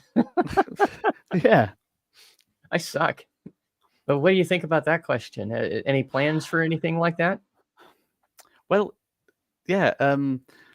So on that front, I think there's a little bit of scope, to do some pre-marketing. So we could do some marketing that's before the bigger marketing, and where we're asking people to do things and get the word out, and then there's the possibility of winning something. And it is actually, we had a meeting recently, and it is something that we talked about, and it's something that was thinking about, like doing some more giveaways. We did do that kind of thing, a competition about, I think it was about 3 months ago now, actually, when the Bitcoins came out, and we actually like airdropped Bitcoins to existing alphas and OGs, and also did a competition that people could win Bitcoins, and really that was part of priming the pump, so people would get into using the Bitcoins as well. But yeah, I think there's every possibility that we can do something, and I think we will look into it and we will do something. So just watch this space. Let's do something. I think something better might be to do, if we were going to do anything, then even something bigger might be more interesting as well. Like a planet share or something like that. But let's not get carried away, because right. So right now, I know that everybody that's bought into the cosmic node or the planet, that they're serious. Everybody's serious about what's going on, and you know the potential, and you're going to be working with Cosmic along the way. I wouldn't want to do something that was a competition and then somebody just like wins something and they don't even know what they've got. So I just want to be sure that if there is a competition, it's validated by knowing that they are people that are going to make use of what they get, because that's what we want to see. So the last area that I need to cover, just in more detail, is the cosmic coin. And I think this, if I just go to this screen, there we go. And I think that the cosmic coin is the thing that's coming in the future, and it's part of the glue that's going to hold everything together as well. But it's part of the bigger picture, and the bigger picture is that it's for the cosmic blockchain, and it opens the door for other games to be part of the cosmic blockchain, and the common token or the common coin that glues everything together is the cosmic coin. So that's what we'll just talk about now, and then finish any additional questions and sort of round things up. How does that sound to you? Sounds good. Absolutely. Yeah. So if you start a blockchain has gas fees. It needs a native coin to be part of the blockchain, because that's what's used. That's the sovereign coin that is used to pay and cover gas fees. And I don't think there's any exceptions. I think every blockchain has some sort of coin at the root of it that covers the gas fees, and Cosmic Blockchain is no exception. So on this one, we've already said that we're building in a mechanism. Yeah, we're building in a mechanism for Cosmic Force that people don't need to buy the Cosmic coin directly to cover gas fees, because we're going to be building it into the mechanism of the treasury for Cosmic Force, that it automatically buys Cosmic coin to pay for the gas fees, and that's going to come through the CFX token, and it's going to come through like the NFT sales, and this way we make it a lot easier for people to actually play and onboard, and it's less moving parts for everybody. But going forward, other games that come onto the network, onto the blockchain, that they may use the Cosmic coin in different ways, and I'll show you in a second, like why you can use it, because the tokenomics are like zero tokenomics, and it's been designed like that on purpose. So really now we're just talking about the coin and not the blockchain. So we've talked about the blockchain. Cosmic you'll be able to purchase Cosmic coin in October. We haven't set a date yet, and it will be available in pre-sale up to going live with mainnet in January or end of January. We will release at the same sort of level as the Cosmic Force token. So one Cosmic will be one BUSD, so it'll be $1. We haven't got a contract for it yet, but a contract will be coming, and we're going to set the soft cap at 500,000, just in case we get a big influx of people, and you know, things do happen. You never know. Yeah. The total supply, I don't know. We quite like Bitcoin. You know, we've been around crypto for quite a while, and we just like the number 21 million. Copycat. Yeah, we copycat on that one. No, it's cool. But right off It's like the blackjack. top, yeah. Right off the top of that 21 million, let's remember that there's 1 million that's going to be reserved for the node holders. So there's 21 million, and there's 1 million that are reserved for the first 5 years for node holders. So that is a big part of the supply for the node holders. If you just think about it for a minute, you know, that's a big percentage. Yeah. Yeah. All right. So we're going to be more aggressive than CFX on the bonuses, but it's going to be working on the same principle, that as the funds come in, you know, when we launch the coin for sale, when you get within certain brackets of price, so say we get up to 50,000 has come in, then when the coin launches, it'll be launched at $1.50. The purchase price would have been $1. The actual launch price will be $1.50. Again, remember that there's going to be buying pressure with Cosmic coin, because Cosmic Force is going to be buying the coin all the time. As new players come in, as there's activity happening, Cosmic is going to be bought and purchased all the time. So there's purchase pressure right from the beginning. If we get over 500,000, then that would be like $2.50. So you can see on this chart, it's more aggressive than it is on the CFX. Again, with this, we're not looking at doing a pink sale. Pink sale isn't the way we want to go. We want to do like pre-sales through our own DApp and then launch into liquidity. It's something we want to do. With this, the actual rollout of the blockchain, the testnet, we're looking end of October. It might be the beginning of November. We will have a testnet, and this is just to show that there is a blockchain there that we're working on, and indeed we'll create a faucet, so you can actually get some cosmic coins and do some testing on there if you wanted to. So this will be more any third-party developers that want to start looking at cosmic blockchain as an option. We're actually looking, if you look in the actual roadmap, we say like Q1 for a mainnet release. We are hoping that it would be the end of January. So that's what we're hoping on that one. And also we'd be including the normal things that you need. You need like a blockchain explorer that you can do things with that. Now, tokenomics, I just said a little bit about that.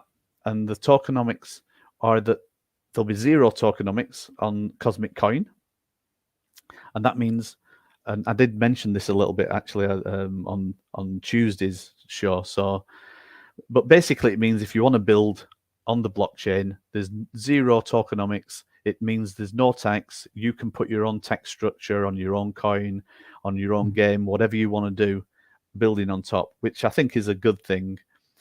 And then the other thing to talk about is that we will be putting the total circulation of Cosmic Coins will be across the Cosmic blockchain and also on the Binance blockchain. So you will be able to buy Cosmic Coin on the Binance blockchain, which we're a multi-chain solution. Right now, it's Cosmic and it's Binance. Them are the 2 chains. And we'll be looking after the total supply by a cross-chain communication bridge. And this is a similar bridge to what we're using for the CFX token as well. And then we just got a little bit of tech info, but basically it's based on the ERC20, so the standard Ethereum token standard. On the Binance blockchain, it's actually called a BEP20, but it's still the ERC20. It's just a way that they say this is what we call it on the Binance.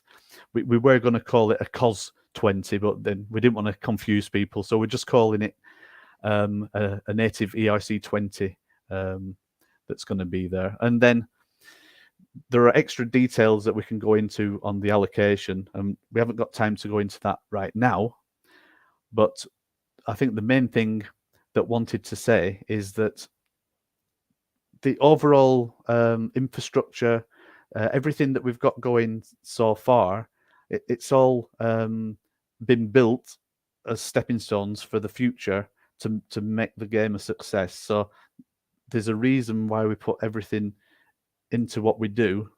And I think the final thing is I will click on the roadmap and show where we are right now, right? So where we are right now is around this sort of area, and we're moving into Q4, and and it's actually quite exciting to think that as time goes by, we're going to be going down the list and knocking off each one of these as we go.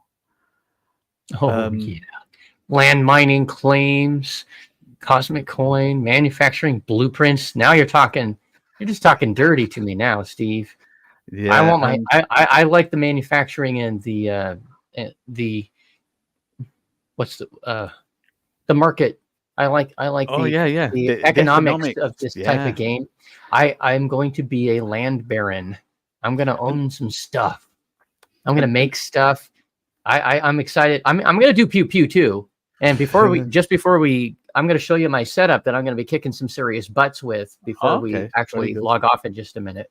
But yeah, I look forward to all aspects of the game, especially the manufacturing stuff. I like that. And the interesting thing is, we've been working months and months on the background information, what the resources are, what refinement means, what it means to actually like mine, what it means to actually have a manufacturing plant, what are the blueprints going to do, and all these things are going to be revealed in the next sort of month or so, you know. But right now, as you will agree, there's quite a lot in there already.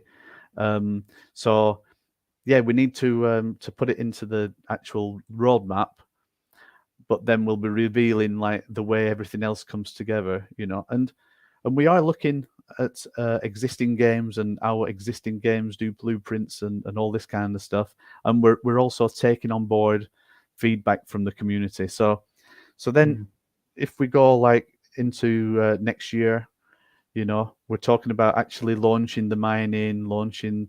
That's when officially the nodes launch and the rewards happen. Like one thing I would say on that front is, if we will set the date as being end of January. If there's any big problem or whatever, then we will still launch the rewards at that time, you know. So I think that's what we need to do. Yeah. And then as time goes on, we're going to be doing more and more multiplayer. We're going to, obviously with CFX, it may be sooner than this, we'll be looking at all the listings and everything that needs to happen, and for the Cosmic Coin to be listed. And something we talked about on Tuesday is the easy player sign up, and we hope to have that up and launched by Q2, so people can get into the gaming without even knowing about the blockchain or anything else going on. And you know, Q3 and Q4, they're going to expand. There's going to be more items in there as more thoughts and ideas come together. So it's interesting. You know, we've only mapped out to the end of next year, but we're already talking about the 5-year plan for nodes. What happens? Where are we going to be, Cosmic Force, in 3 years as a game? You know, and it's all exciting. So tell us more about your setup, and then I need to rock and roll. All right, we can move this out of the way. Sound all right. Get my tablet here. Turn the camera on. So hold on a second. Let me turn off my camera for that one. Camera for this one. Okay. Oh, and let's go back to that. Okay. So when I do the pew pew, right? What do you call it? So, do you call it the beast or? Oh, I have a HOTAS system, so I have got dual throttle, a zillion buttons for my throttle. Oh, my arm is in the way. Let's see if I can get the cord out of the way here. I'll tell you what, I need to get one of them. Just for testing, obviously, obvious reasons. Yeah. It's a Cytec X56 Pro. Right. It's one crazy joystick. Wow. And yeah, separate throttle and everything, and it's mounted on my chair. So see if I can turn this around. See myself within myself. This is like Star Trek, isn't it? You know. Yeah. There you go. So it's actually mounted on a metal plate. These guys in Germany that make them. All right. And, well, yeah, you're gonna have to send me a link.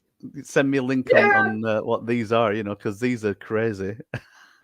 See, it's actually attached to my chair. Yeah, it's pretty cool. It's wicked. I love it. I love it. I love it. So that's absolutely crazy. Yeah, that's my jam. So that's how I play all kinds of games. Well, I think you've got I think you got the community jealous there when they saw that. You know. But, yeah, that's the joystick itself. It's like 500 US. I also have foot pedals for rudder for flying games and stuff like that. And I might not be getting one of them too soon. You know. Oh, there's other price points. There's other price points. Yeah. But yeah, and then I can just turn them and move them out of the way when I'm not using them, and just put them out of the way. But, I want to say, thank you once again for letting us do part 2. And I know you've got a busy schedule yourself. I do have to get going, or else Mrs. Steve is going to sort me You're out. going to be in a lot of trouble. No, I really appreciate your time, Steve, and being here to share the great, good stuff about what's going on with Cosmic Force up to this point and what's coming in the near future. And I look forward to having you back real soon to talk more about more updates. And you got an amazing project. Thanks for Fowler joining, and anyone wants to check. I think you got to get yourself an F3 warrior. So I can't win them.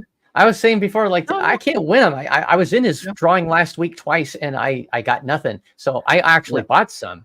But, so I still have that free. Yeah, so did I. I think I suck at winning so far. But that's the problem. Like once you start, you might not stop because he's coming out with new stuff and different things. And the one thing I can say is gameplay is going to be part of what Fowler's doing as well, which that gets me excited, and we're going to be doing more stuff together in the future. We know that, so it's all good. But, thank you. I wanted to before we go, I also, if you guys have noticed, and I know that we were kind of small thumbnails for most of the presentation, but now that it's a little bigger, you can see off on the right side, upper right side of the screen, you see this Jedi action going on. Get myself out of the way. And that's me. That's an AI rendition of me that was made by the amazing Starbuck Swashbuckler. She did it for me. She asked me about a month ago if I would do some, if I wanted to do some Jedi poses. So I got out my Jedi costume, got out my plastic lightsaber props that I have, and I did some poses and stuff. And then she comes out with this stuff, and I was like, oh my God, you just blew me away. She's got this AI software that she uses, which I don't even understand. I tried, and I was like, I don't get it. But she is so crazy smart with all this stuff and so much more. If she's listening and she wants to do any artworks, we have in Discord, we actually have an area that you can put concept art there, for cosmic concept art. So do it. Get some images. Yeah, we should talk to her because she makes some incredible art. She just knows how to do all kinds of cool stuff, and she does have she has a project, OXPA, the Discord, that has a really cool DAP that they're building. So a sniper bot, I think it is. And so go over there when you get a chance. It's really, really freaking cool. And if you want to talk about, numbers and everything with blockchain and everything, that is a think tank. I don't belong in there because I'm not smart enough. But so I was just thinking, well, I gotta go. If there's any additional stuff you want to talk to people about, then I can just go. No, you go ahead and get going. You got to eat dinner. I don't want to get in trouble with the missus. So. Oh no, it's not eating dinner. We have an appointment. We need to go out. We need to go out somewhere, you see. But so I'm gonna go. I'm gonna say thank you very much for everything, and tune in to you soon, I guess. I don't have any elaborate sign-off things, No, you go ahead and drop off. I'll stay on for just a quick minute. You go ahead and drop off. That's fine. And thank you for being here. I'll talk to you soon. That's all right. Yes. Okay. Yes. Bye, Teddy. everybody. Teddy one says, I am serious about some parts of my gaming. Absolutely. Yeah, it's a lot of fun. I put a lot of money into my gaming computer / crypto computer, and I do a lot of video editing on this computer. It's a pretty serious piece of hardware. So yeah, it's a lot of fun. I do mostly Microsoft Flight Simulator. That's not exactly exciting. It's not exciting like Cosmic Force is going to be. That's for absolutely freaking sure. But yeah, I really like it. I've played Star Citizen, like we talked about, which you can't do an awful lot with. Played a bunch of other games, and it's fun for flying. You can there's I don't know 100 and something combinations that you can do with, because each button can do 3 different functions, depending on you do this, you do that, split throttles, the whole 9 yards. But it is a pretty serious gamer's joystick, and my favorite jet fighter game actually was made by Jane's. just on that topic real quick, and then I've got to go. But Jane's combat simulations came out in the late 90s, early 2000s. They had really amazing military flight simulators. And the only thing that's even come close is Digital Combat Simulator, which is DCS World. You may or may not, you might have heard of it, Teddy One, if you know about Ace Combat 5.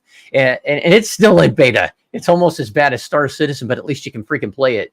And they have study level airplanes that take months to learn how to fly. F-14, I have an F-14, F-16, a couple of the Warthog, the A-10 Warthog, and a couple of other planes, and you can play them that way, and it's unreal. I can't remember how to even start up. I have an FA-18 also, and don't say F-18 because we're gonna have to have a talk. Don't say F-18. It's an FA-18. It's a fight attack 18. I hate it when people say it wrong. Sorry, I'm former U.S. military. Say it right.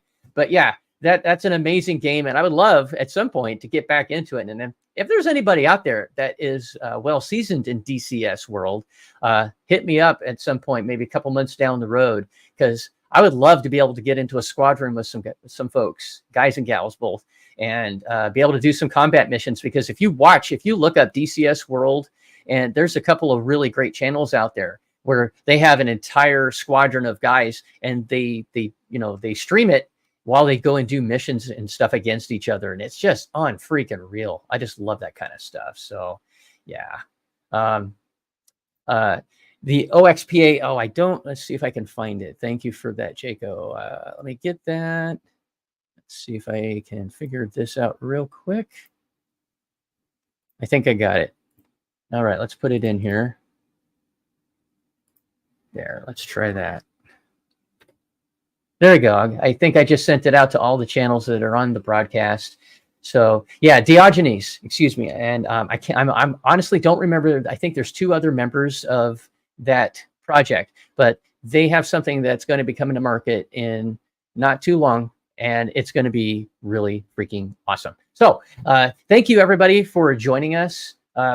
I hope that you got something out of it. The project, obviously, if you've been listening, Cosmic Force is going to be so much more than just a video game. I mean, the fact that it is a video game is cool enough. And you go to cosmicforce.xyz or to their YouTube channel and link. There's also a link for their YouTube channel out of there, and you can see they have a whole bunch of trailers about different planets, about the gameplay in general. There's first-person shooting involved. There is third-person. You're going to have dune buggies. You can drive around on planets. You can take off from one planet in your spaceship, go through space, and land on another planet. It's not just snap your fingers and poof, you're there. There's more to it. You'll go through the outer atmosphere and the inner atmosphere. I'm not a scientist, so don't quote me on. I don't say it all right, but anyway, it's going to be a lot of fun. Not only just to play. If you want to play, great. That's what you could do. Done. If you want to be an investor, like I am, I'm going to do both. I already own a full node, or a node, as Steve says. They're actually called nodes, and light nodes is their terminology. So I own a node. I'm looking at getting 1% of a planet in the very near future. Hopefully there'll still be, I can get that, which will get me another node. So I'll end up with 2.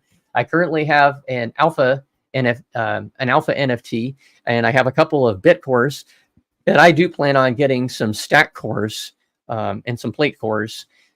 I want to build it up before they go live. So definitely get your hands on those if you want to have the power ups, because that's pretty much that's one way of saying it. It's like a power up if you want to use the layman's terminology. But anyway, hey, I got to get going to work. I really do appreciate anyone and everyone that wants to listen to what we have to say. Again, everything that we say is our own opinions. It's not financial advice. But until the next time, and so I will be live next Tuesday. That's my normal time slot, Tuesday, noon Eastern Standard Time. Be thankful for the opportunities that you come across in life. Love hard on your family, and always remember, chance favors the prepared mind.